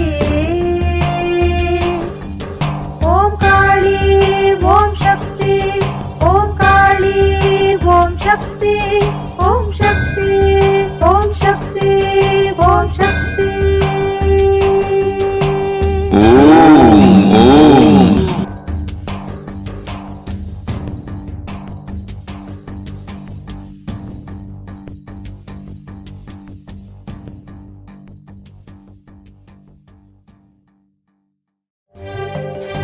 காளியின் ஆட்டத்தை ஆனந்தத்தை ஆனந்தத்தொடு ஆடிய ஆட்டத்தை கண்டோர் உயிருக்குளெல்லாம் இறங்கி குண்டலினிவில் உயிர்ப்பிக்கச் செய்து மாய மனத்தின் இருளை அகற்றி மாயம் அழித்து மங்களம் தந்து குரு பக்தியும் சிவ பக்தியும் பரமசிவ பக்தியும் பரமசிவ சக்தியும் அளிக்கின்றேன். மனமாயை விடுத்து குரு பதத்தை பற்றுங்கள். நித்யானந்தமாய் நிஜாவதாரமாய் வந்துதித்த என்னை பற்றி வாழ்வில் எல்லா நலமும் பெற்றிடுங்கள். ஓம் ஓம் ஓம். யாதுமாகி நின்றாய் காளி.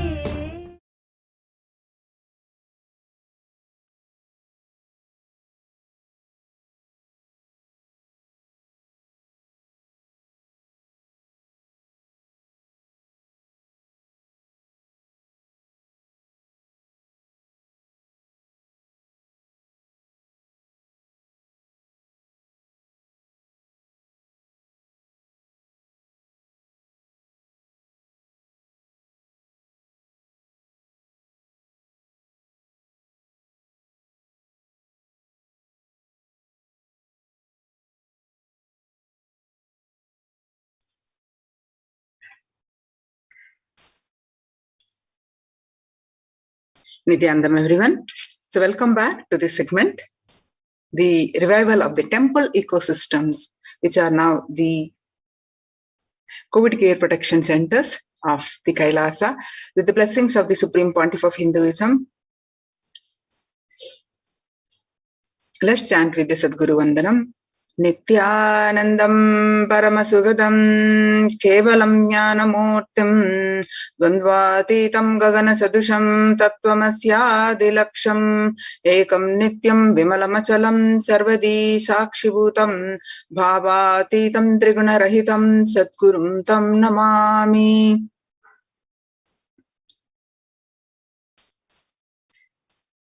So across the India, the famous temples are shutting down. For example, amidst the COVID-19, the famous temple of Siddhi Vinayaka temple of Maharashtra and Sai Baba temple were closed down for an indefinite period due to the pandemic.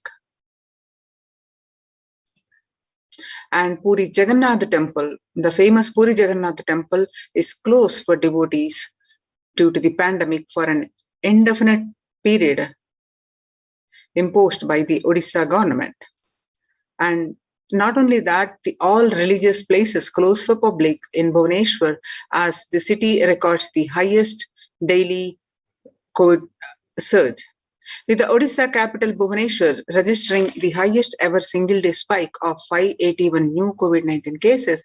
The local municipal authorities declared the closure of all religious places like temples, mosques, gurudwaras, and churches for devotees till further order. In Uttar Pradesh, 2 major temples of the Sapta Devalaya, the cluster of 7 temples in Vrindavan, of devotees in view of the rising COVID-19 cases. Gujarat famous Somnath temple closed for darshan amidst the COVID-19 surge for an indefinite period. On the other hand, in Tamil Nadu, Chola era temples, the murtis of Chola era temple have been vandalized in Pudukkottai, Tamil Nadu. A devotee who went to temple was shocked to find all the murtis in the temple in a beheaded state. He lodged a complaint with the local police later. In Kailasanatha temple, in a village in Pudukkottai, is said to belong to the era of Puluchonga Chola. With Shiva as the presiding deity, the temple houses other deities such as Ganesha, Parvati, Murugan, Krishna, and Nandi. All of these murtis were discovered in a beheaded state 2 days ago. So now, in the time when the COVID-19 is rampant and the ancient temples are in a lockdown because of the risk of the widespread corona disease, the devotees of these temples were visiting and having darshan of their gods and goddesses for thousands of years. Yet all these ancient sacred sentiments have come to a harming halt after the lockdown have taken place. The religious fervor of the devotees is being lost due to the pandemic.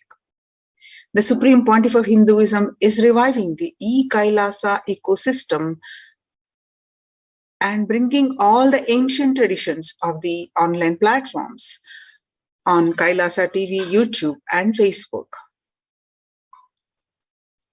So let us understand the temple sciences, starting with the why deity worship, why so many temples are there in Hinduism, what is a temple, what is the science behind the temple.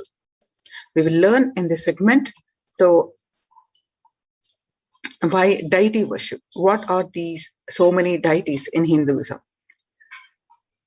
What Supreme Pontiff of Hinduism is reviving these temple ecosystems are also now the Kailasa's de facto spiritual embassies, and which are also, some of them are COVID care protection centers. So let us understand the basics of these. And the Supreme Pontiff of Hinduism always says deities are not mere idols. They are embodiment of ideals. We do not worship the idols. We worship the ideals represented through the idols. When the divine is present before him in a form that he can see, touch, and relate to, the transmutation becomes an easy and joyful. Second, deities in a real kshetra are always real sacred place where the enlightenment energy is radiated for thousands of years. In the real kshetra are always curved in the form of ancient masters and enlightened beings. Even though no longer in the body, they can be invoked through the name or form they used while in the physical plane. When we pray to the deity or chant his name, the corresponding divine vibration is automatically awakened and becomes available on the energy plane to guide and bless us. We mastered the science of bringing the divine to the deities and expressing the divine through the deities. The whole science has been mastered in the Vedic tradition. The revival of temples will be the revival of world peace and world bliss. Revival of temple culture, the deity worship where people are made to look in, that is where the revival of Sanatana Dharma, the Advaita Satya, is going to happen. The deities in various temples are various forms of the deities. The divine has infinite auspicious qualities. In Sanskrit, we call as Ananta Kalyana Gunas. With those Ananta Kalyana Gunas, the divine manifests in various different forms. And Each form has got its own a special boon to give, special blessings to give to each one of us. For example, Shiva saved Markandeya from death, and that became an independent deity, Kala Kala. Same way, he danced in ecstasy, that action became Nataraja. Vishnu's very action of showering blessings on the world becomes Lakshmi. Brahma's very action of constantly sharing wisdom becomes Saraswati.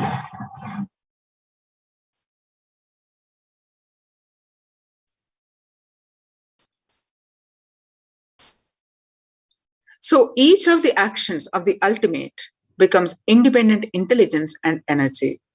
So when you connect with those independent intelligences, those deities, whatever you want immediately happens. Whatever result you want, worship with those rights, with those divine energies who are the personification of those specific actions.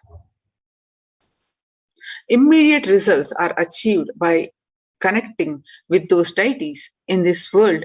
This can be a powerful method through which we can achieve whatever we want in our life. So join the Kailasa's COVID Care Protection Centers. Register now through the link below, https://kailasa.org/Kailasa Care.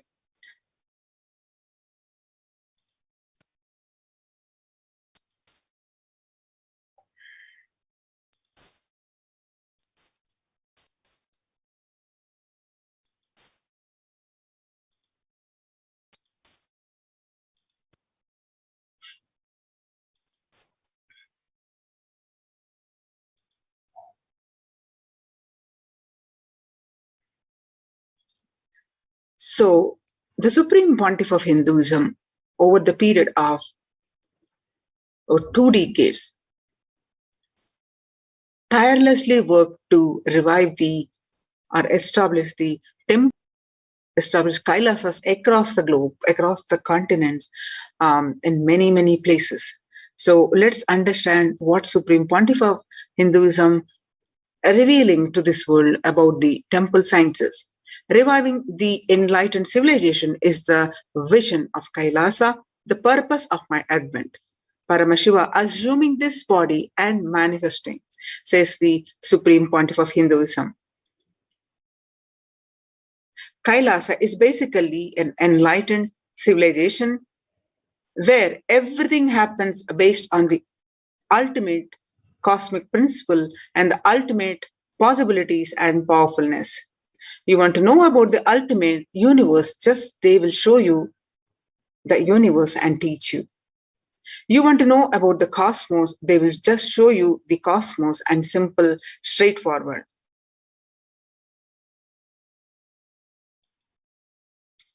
In Sanatana Hindu Dharma, we had at least 10,000 sampradayas, religions, spiritual traditions, keeping the enlightenment science alive. Understand, each Hindu sampradaya is a spiritual ecosystem created for keeping the enlightenment science alive. Every monastery, every adhinam, every unit, every mutt, every temple, every Veda Patashala, every Sarvagya Pita is a lineage sampradaya created to keep the ecosystem of spiritual enlightenment alive.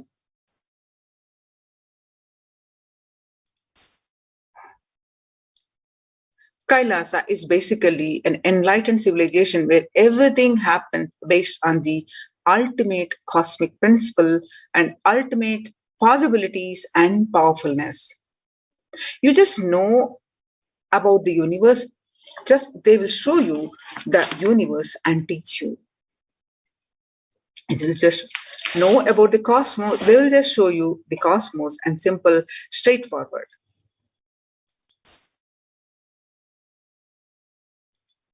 In Sanatana Hindu Dharma, we had at least 10,000 sampradayas, religious, spiritual traditions, keeping this enlightenment science alive. Each Hindu Sampradaya is a spiritual ecosystem created for keeping the enlightenment science alive. Some may be Shakta, some may be Yoga, some may be Vedanta, some may be Tantra, some may be Yoga Vedanta, some may be Yoga Shaiva, some may be Vaidika Shaiva, all kinds of permutation and combination. Each temple, each math, each monastery, each adhinam, each Veda Patashala, each Sannyasa Sampradaya is a spiritual ecosystem created to keep the enlightenment science alive of that Sampradaya. Hindu temples are not just worship altars or religious congregation place or just a memorial for a certain legendary person or incident. Hindu temples are residences of God. That is why in Chidambaram, Nataraja is one of the Dikshita. In Sri Rangam, Ranganatha is one of the Bhaktar who are doing the puja. Temples are residences of the divine in Hindu tradition. Of course, in reality, any tradition. So there was a time Hinduism had 56 nations, 200 states, 1,700 provinces and 10,000 sampradayas. Almost 95% of the population of those days were Hindus.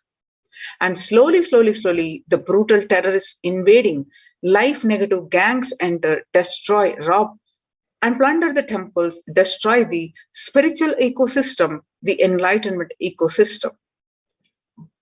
In last 1,000 years, we did not have a single nation, we did not have a single state, we did not have a single province practicing Hinduism as a state religion. Legitimately, and in 10,000 sampradayas, without any doubt, the Supreme Pontiff of Hinduism says only 200 left alive, struggling to be alive. There are three unique things of Hinduism. They are ability to make the divine land and get rooted on the deity, that's called Prana Pratishta, and incarnations landing the ecosystem where the incarnations land, the enlightenment spiritual ecosystem where the incarnations happen. And the third thing, devotion to the feminine consciousness, Devi worship. These three are unique to Hindu tradition.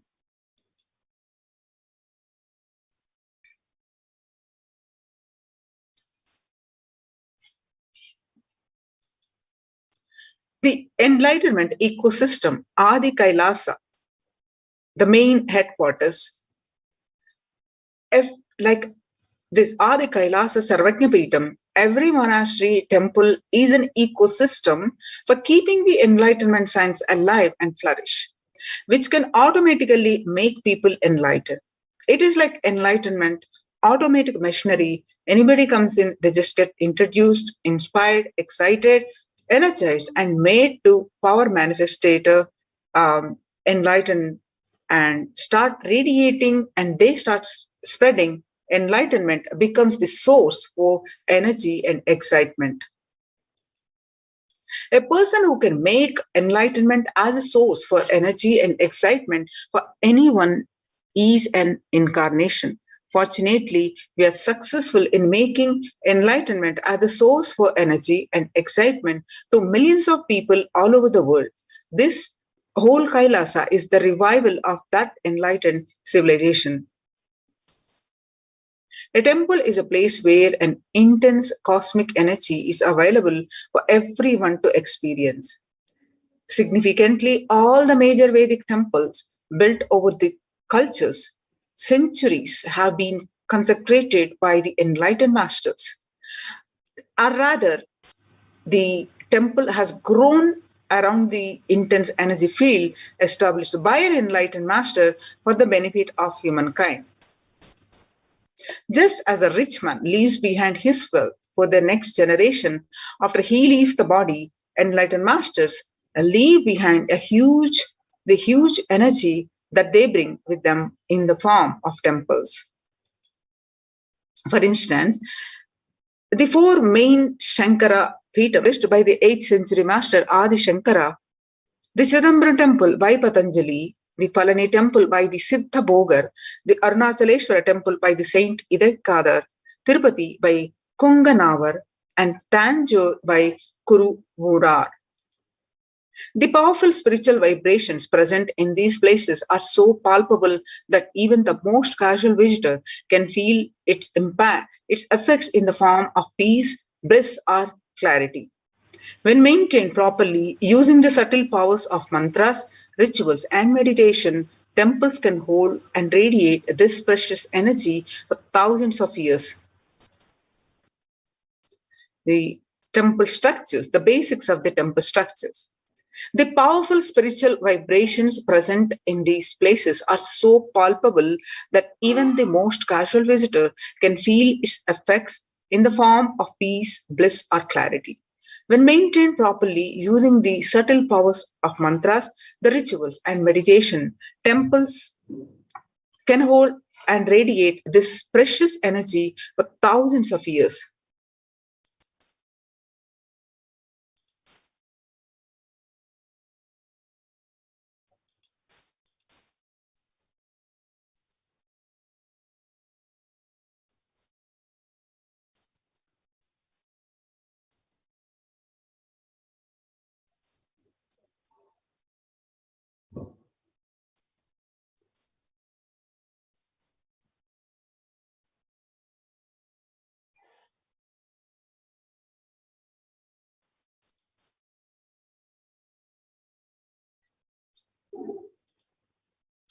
Temples are found deliberately at a place where the positive energy is available abundantly from the magnetic and electric wave conveyances of North and South Poles push. The idol of God is set in the core center of the temple, known as Garbhagriha, the sanctum sanctorium. This is the area where the Earth's magnetic field is discovered to be the most extreme. Therefore, it is the energy source. The Dvajastambha, the flagpole, behaves as a transformer. The huge domes are for amplifying the energy. Temples were systematically built for the transmission of energy on a large scale. The temples and the enlightened masters. Again, when a rich man dies, he leaves behind his wealth to his wife, his daughters, sons. And when an enlightened master leaves the body, they leave their wealth of energy, penance, and the goodness to the humanity at a large. And the temples are built on those energy fields left behind by them. So either the masters themselves built these temples when they are alive, or the people build them after the masters leave the body. These temples are further sanctified through rituals that harness the divine cosmic energy. The famous temple at Kedarnath in the Himalayan range was built by the great master Shankara. The Arunachaleshwara temple of Tirunamalai, South India, is ascribed to a great saint called Idekadan. These temples are divine gifts of these great masters to humanity. And how the energization process happens in the temples. The deities are energized. There are two types of people. The first type generate energy from their own system, and they are like the solar system. Wherever they are, they produce energy. They radiate energy, and whatever they do, they excel in it. Whatever they touch flourishes. They are the one who nourish the world, and they are the enlightened masters. The second type of people are those who have forgotten the art of producing energy from their inner source. These people may flourish, but may only in one or two fields, and that too out of the superficial energy source called mind. Since their source is superficial, multidimensional flourishing remains a dream for them. These are the ordinary people from the world. The first category of people help the second category by giving energy to it, by giving a clear-cut technology to achieve. The installing the deities, what is the science behind them?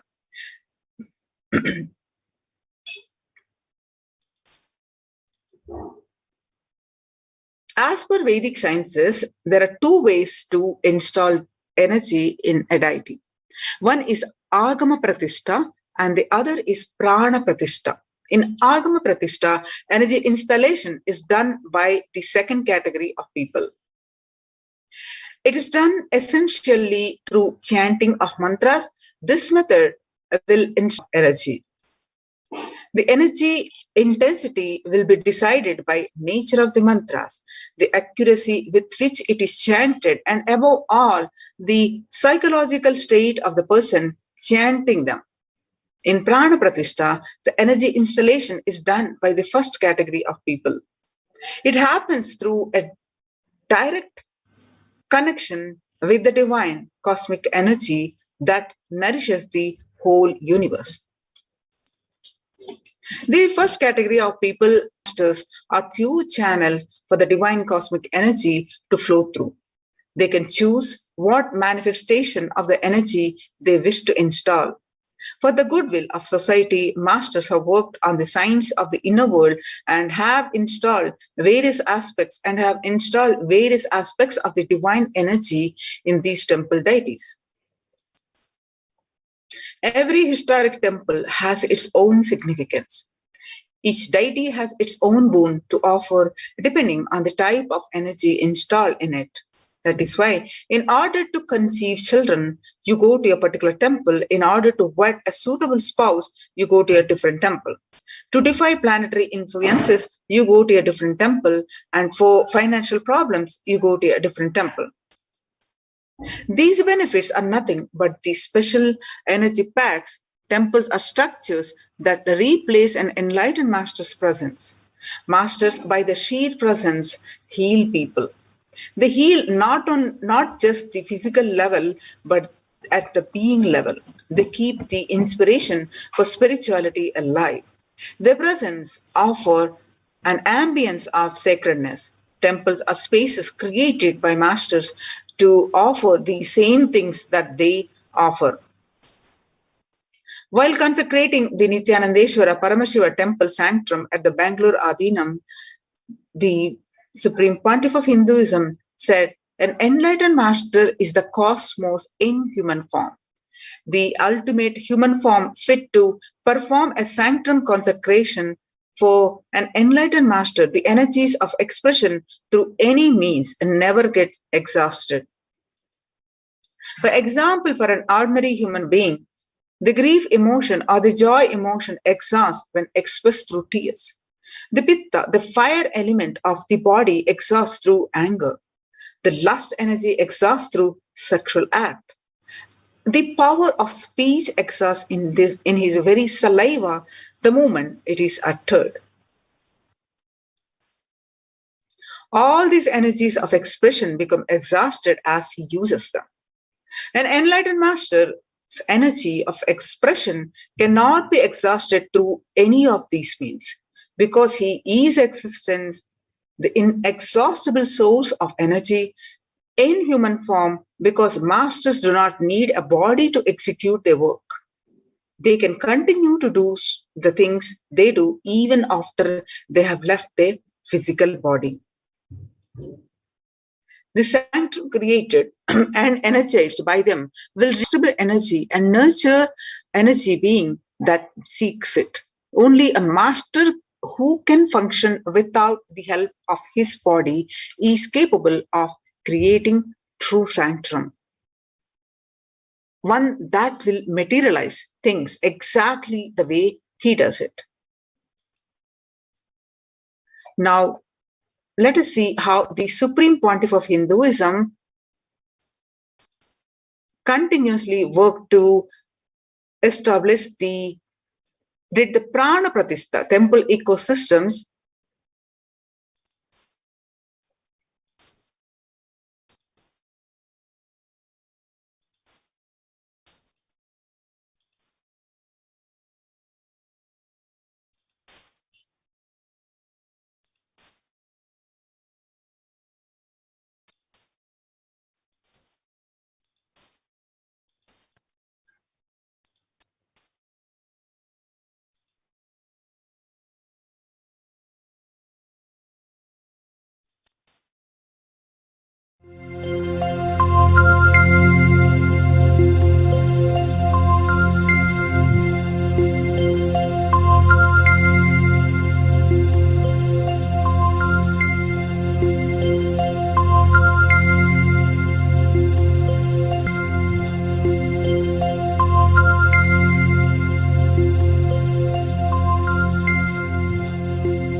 श्रीनित्यशिखरदर्शनं समस्तपापहरणम् जन्मराहित्यम् अनिभेदोत्तिगदरा Shri Paramhans Nityanand भ्रमरांब दिव्यक्षेत्रम् दर्शिंచి మోక్షమే ఉందండి భక్తులారా.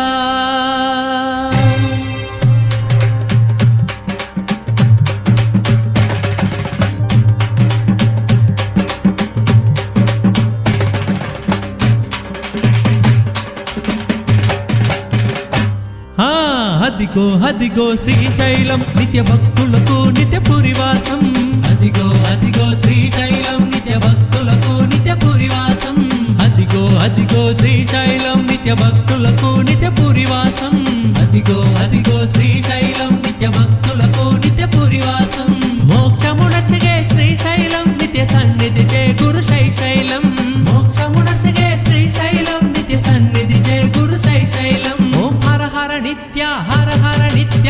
అదిగో అదిగో శ్రీశైలం నిత్య భక్తులకు నిత్య పురివాసం. అదిగో అదిగో శ్రీశైలం నిత్య భక్తులకు నిత్య పురివాసం.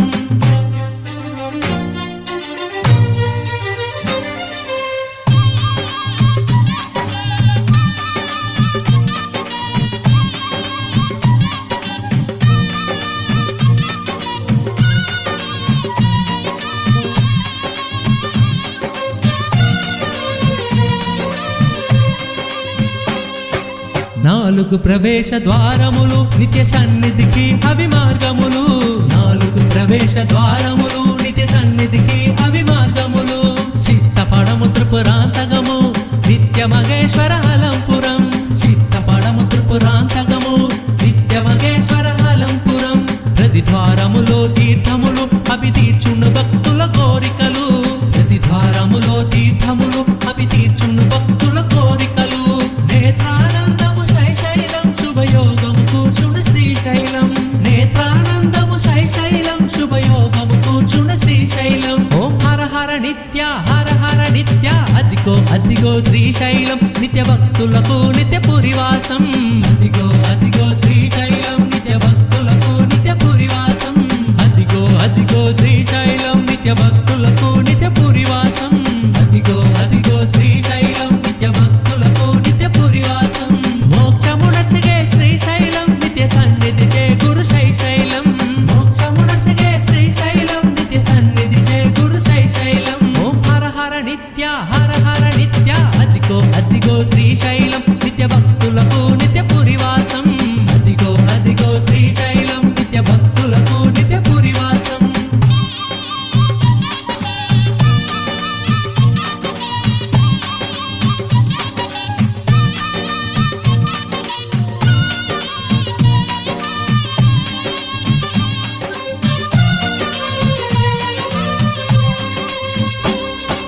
నిత్య హృదయమే శ్రీశైలం ఆరునిదేజమే శ్రీశైలం. నిత్య హృదయమే శ్రీశైలం ఆరునిదేజమే శ్రీశైలం. వరుడు శ్రీ నిత్యరుని శుభక్షేత్రము.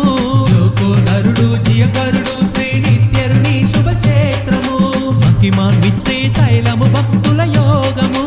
మహిమాన్వితము పవిత్రము శ్రీశైలము భక్తుల యోగము. వేదసారము పురాణము కీర్తించిన క్షేత్రము శ్రీశైలం. వేదసారము పురాణము కీర్తించిన క్షేత్రము శ్రీశైలం. ఓం హర హర నిత్య హర హర నిత్య. అదిగో అదిగో శ్రీశైలం నిత్య భక్తులకు నిత్య పురివాసం. అదిగో అదిగో శ్రీశైలం నిత్య భక్తులకు నిత్య పురివాసం. అదిగో అదిగో శ్రీశైలం నిత్య భక్తులకు నిత్య పురివాసం. అదిగో అదిగో శ్రీశైలం నిత్య భక్తులకు నిత్య పురివాసం. మోక్షమునర్చగే శ్రీశైలం నిత్య సన్నిధి జయ గురు శైశైలం. మోక్షమునర్చగే శ్రీశైలం నిత్య సన్నిధి జయ గురు శైశైలం. ఓం హర హర నిత్య హర హర నిత్య. అదిగో అదిగో శ్రీశైలం నిత్య భక్తులకు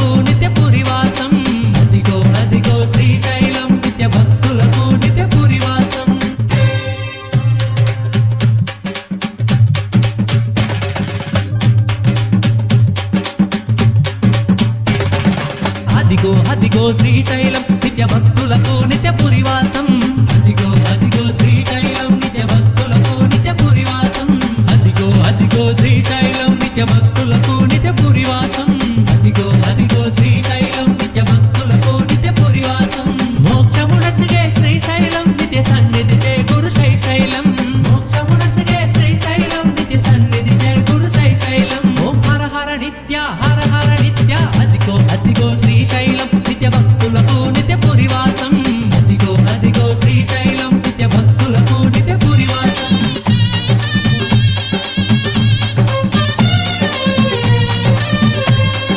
హర హర నిత్య అదిగో శ్రీశైలం నిత్య భక్తులకు నిత్య పురివాసం అదిగో అదిగో శ్రీశైలం నిత్య భక్తులకు నిత్య పురివాసం అదిగో అదిగో శ్రీశైలం నిత్య భక్తులకు నిత్య పురివాసం అదిగో అదిగో శ్రీశైలం నిత్య భక్తులకు నిత్య పురివాసం మోక్షమునసిగే శ్రీశైలం నిత్య సన్నిధి జయ గురు శైశైలం మోక్షమునసిగే శ్రీశైలం నిత్య సన్నిధి జయ గురు శైశైలం ఓం హర హర నిత్య అదిగో అదిగో శ్రీశైలం నిత్య భక్తులకు నిత్య పురివాసం అదిగో అదిగో శ్రీశైలం నిత్య భక్తులకు నిత్య పురివాసం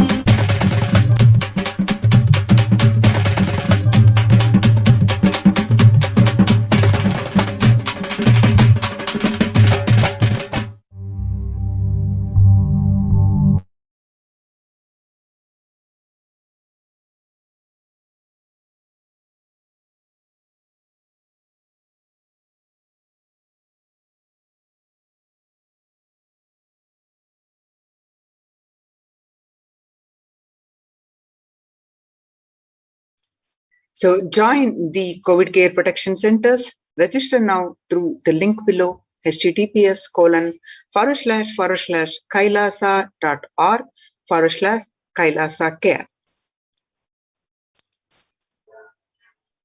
The Kailasa's temple ecosystems. The Kailasa is a place where everything related to superconsciousness is revived. All the sampradayas, all the spiritual ecosystems created for enlightenment will be revived and established in such a way it never gets lost again. They are there forever serving the humanity. And now let's listen from the Supreme Pontiff of Hinduism of the revival of Hinduism temple ecosystems. I am going to revive Hinduism by setting up a model community, enlightenment ecosystem. I am going to create absolutely from the scratch newly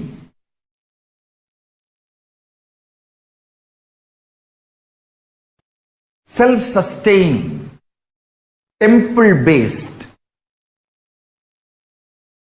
Hindu ancient enlightenment ecosystem and civilization based on that. Understand? Kailasa is reviving the ancient Hindu enlightened civilization.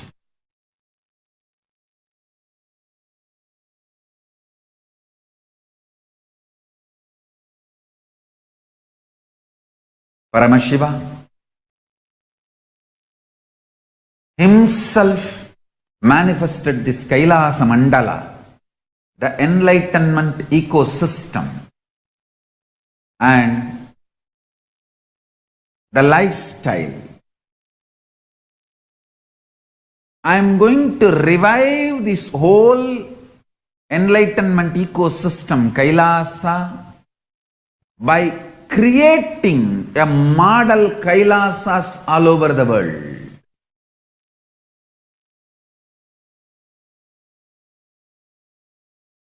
I am going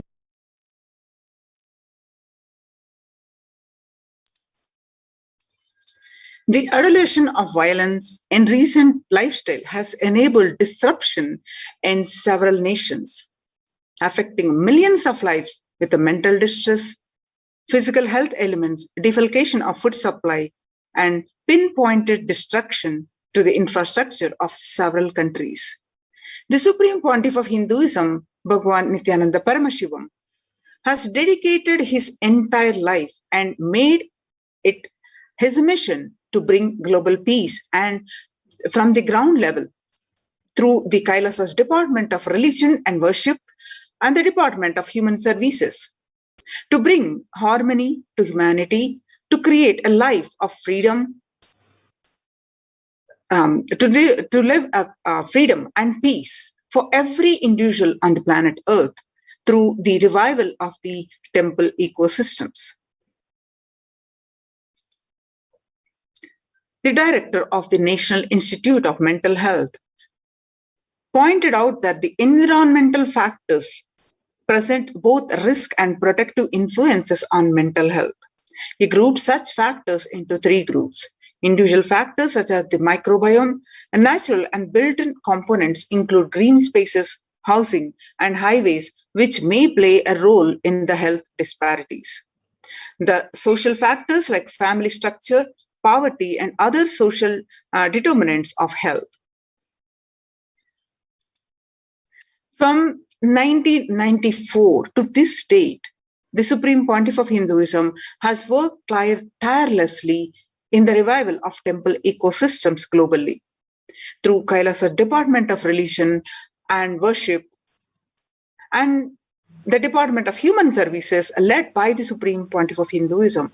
This lifelong commitment to the mission and vision of bringing global harmony, sustainable living, and reproducible ecosystem has been proven in building active, contributing temple ecosystems around the world. Now you can see the glimpses how the Supreme Pontiff of Hinduism tirelessly worked starting from 1994 to this date, continuously working to establish the Kailasa's temple-based ecosystems. So the de facto spiritual embassies of Kailasa, and some of them are now the COVID care protection centers. You can see the glimpses conducting the various programs, various yatras, and various annadan celebrations, the sattvic free food, and the karaseva, leading by example, through Kailasa's ecosystems and the service to the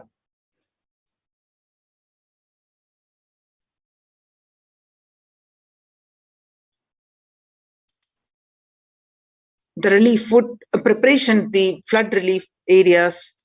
You can see more and more glimpses. So Kailasa's ecosystems are spread across the world and thousands of places.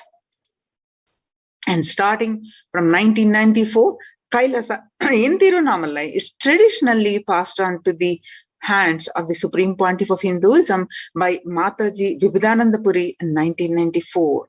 And you can see that the Kailasa in Tirunamalai is serving the visitors and devotees and conducting various meditation workshops, religious the rituals, and various meditation workshops, initiations, serving at the key center, key Athinam, serving the humanity.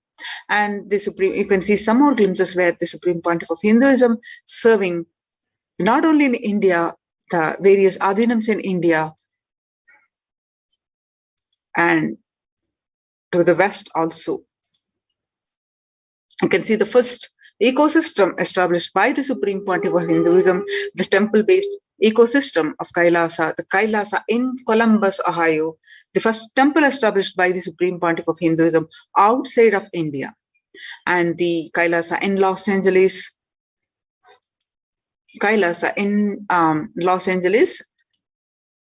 Washington, Seattle, Kailasa in San Jose, California, and Kailasa in St. Louis, Missouri, and Kailasa in Phoenix, Kailasa in Houston, and Kailasa in Toronto, Canada. So Kailasa's Department of Religion and Worship Department of Human Services, and each of Kailasa's temple ecosystems consider the right of happiness to be the highest fundamental right of all humans, in fact, all beings. The ultimate goal for Hinduism and Kailasa, led by the Supreme Pontiff of Hinduism, Bhagwan Nithyananda Paramashivam, is the material and spiritual well-being and prosperity of humanity. To join the COVID care production centers of the temple-based ecosystems now through the link below, https://kailasa.org/Kailasa care. So now let us see the contributions from the Kailasa's Department of Religion and Worship during the COVID-19 pandemic. The banyan tree, the sacred banyan tree, which is the Kalpa Vriksha, continuously available online via live stream, and whoever pray to this Kalpa Vriksha, the boons and the deities, through live stream you can see and have darshan and ask, pray to these deities.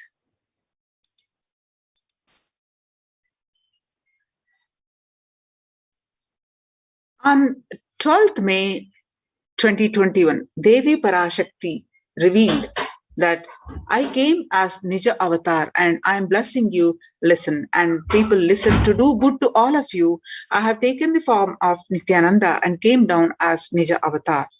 People of India, listen carefully and listen. Time after time, Bharatam is Jnana Bhumi, where enlightened being comes, and we cannot make Jnana Bhumi as infertile. Enlightened beings have to come.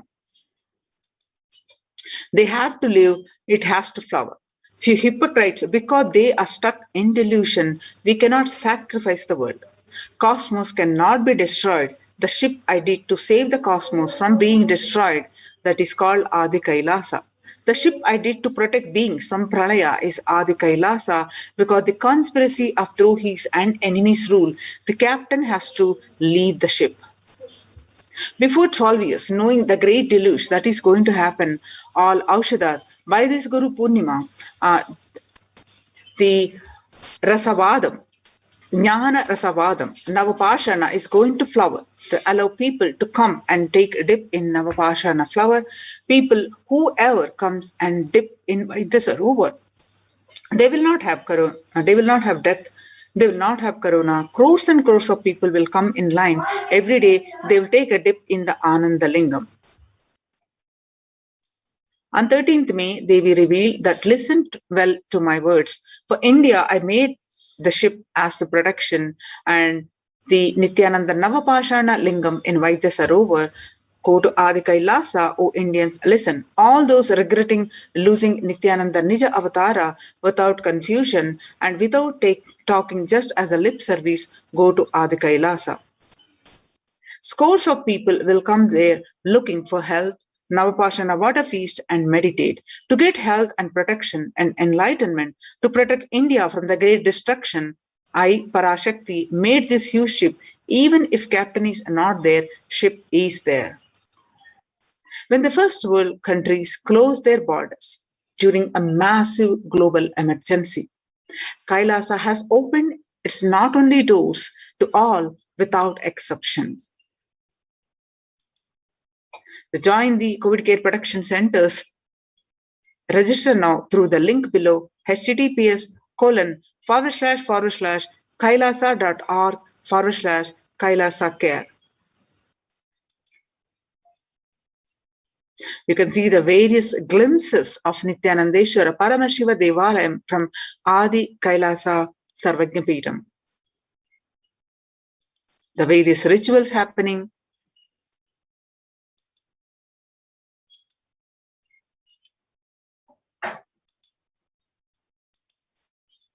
So join the COVID care production centers. Register now through the link below, https://kailasa.org/Kailasa care.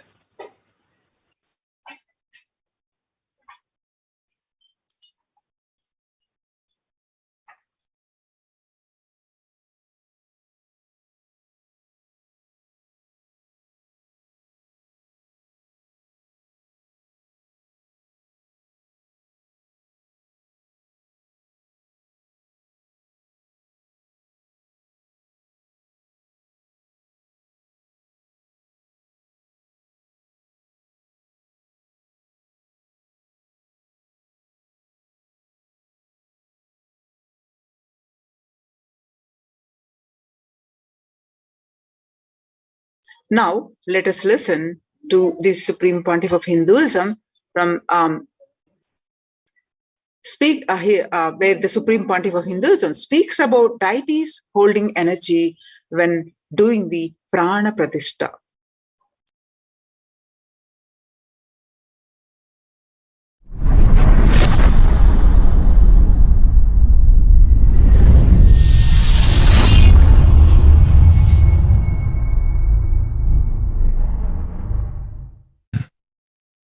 Actually, after the great pause settling, I wanted to do this Kumbhabhishekam, and then the Shivacharyas have advised us that only after the Uttrayanam, Uttrayana Punyakala means after the Uttarayanas, we are having a good date, Uttamottama date for Kumbhabhishekam. So that's the reason we waited. And see, fundamentally, deity intensely receives the energy like a lightning and holds it and manifests continuously for the whole humanity. You see, it's like if I have to talk to you in a normal social language, it's like a lightning holder.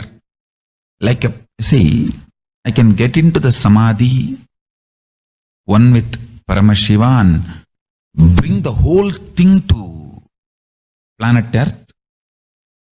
But the deity should be able to hold it and manifest it, radiate it for the humanity.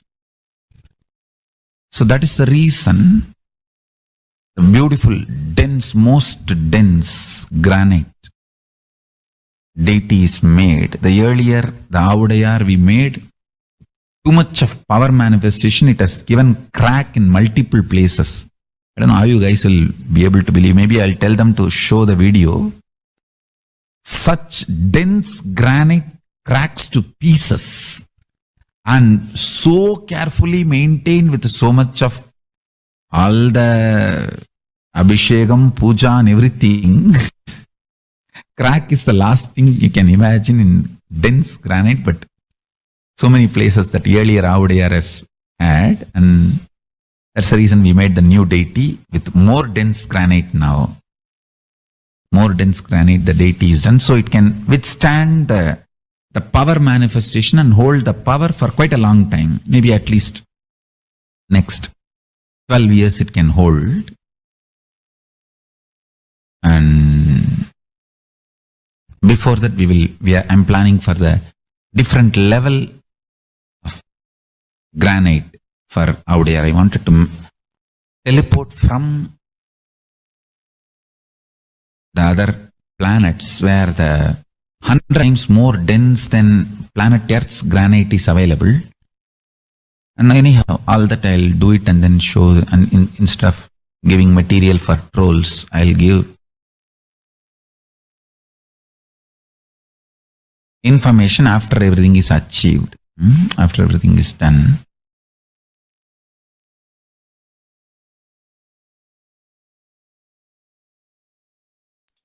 Now it's time we move on to the next part of this program, which is the power manifestation.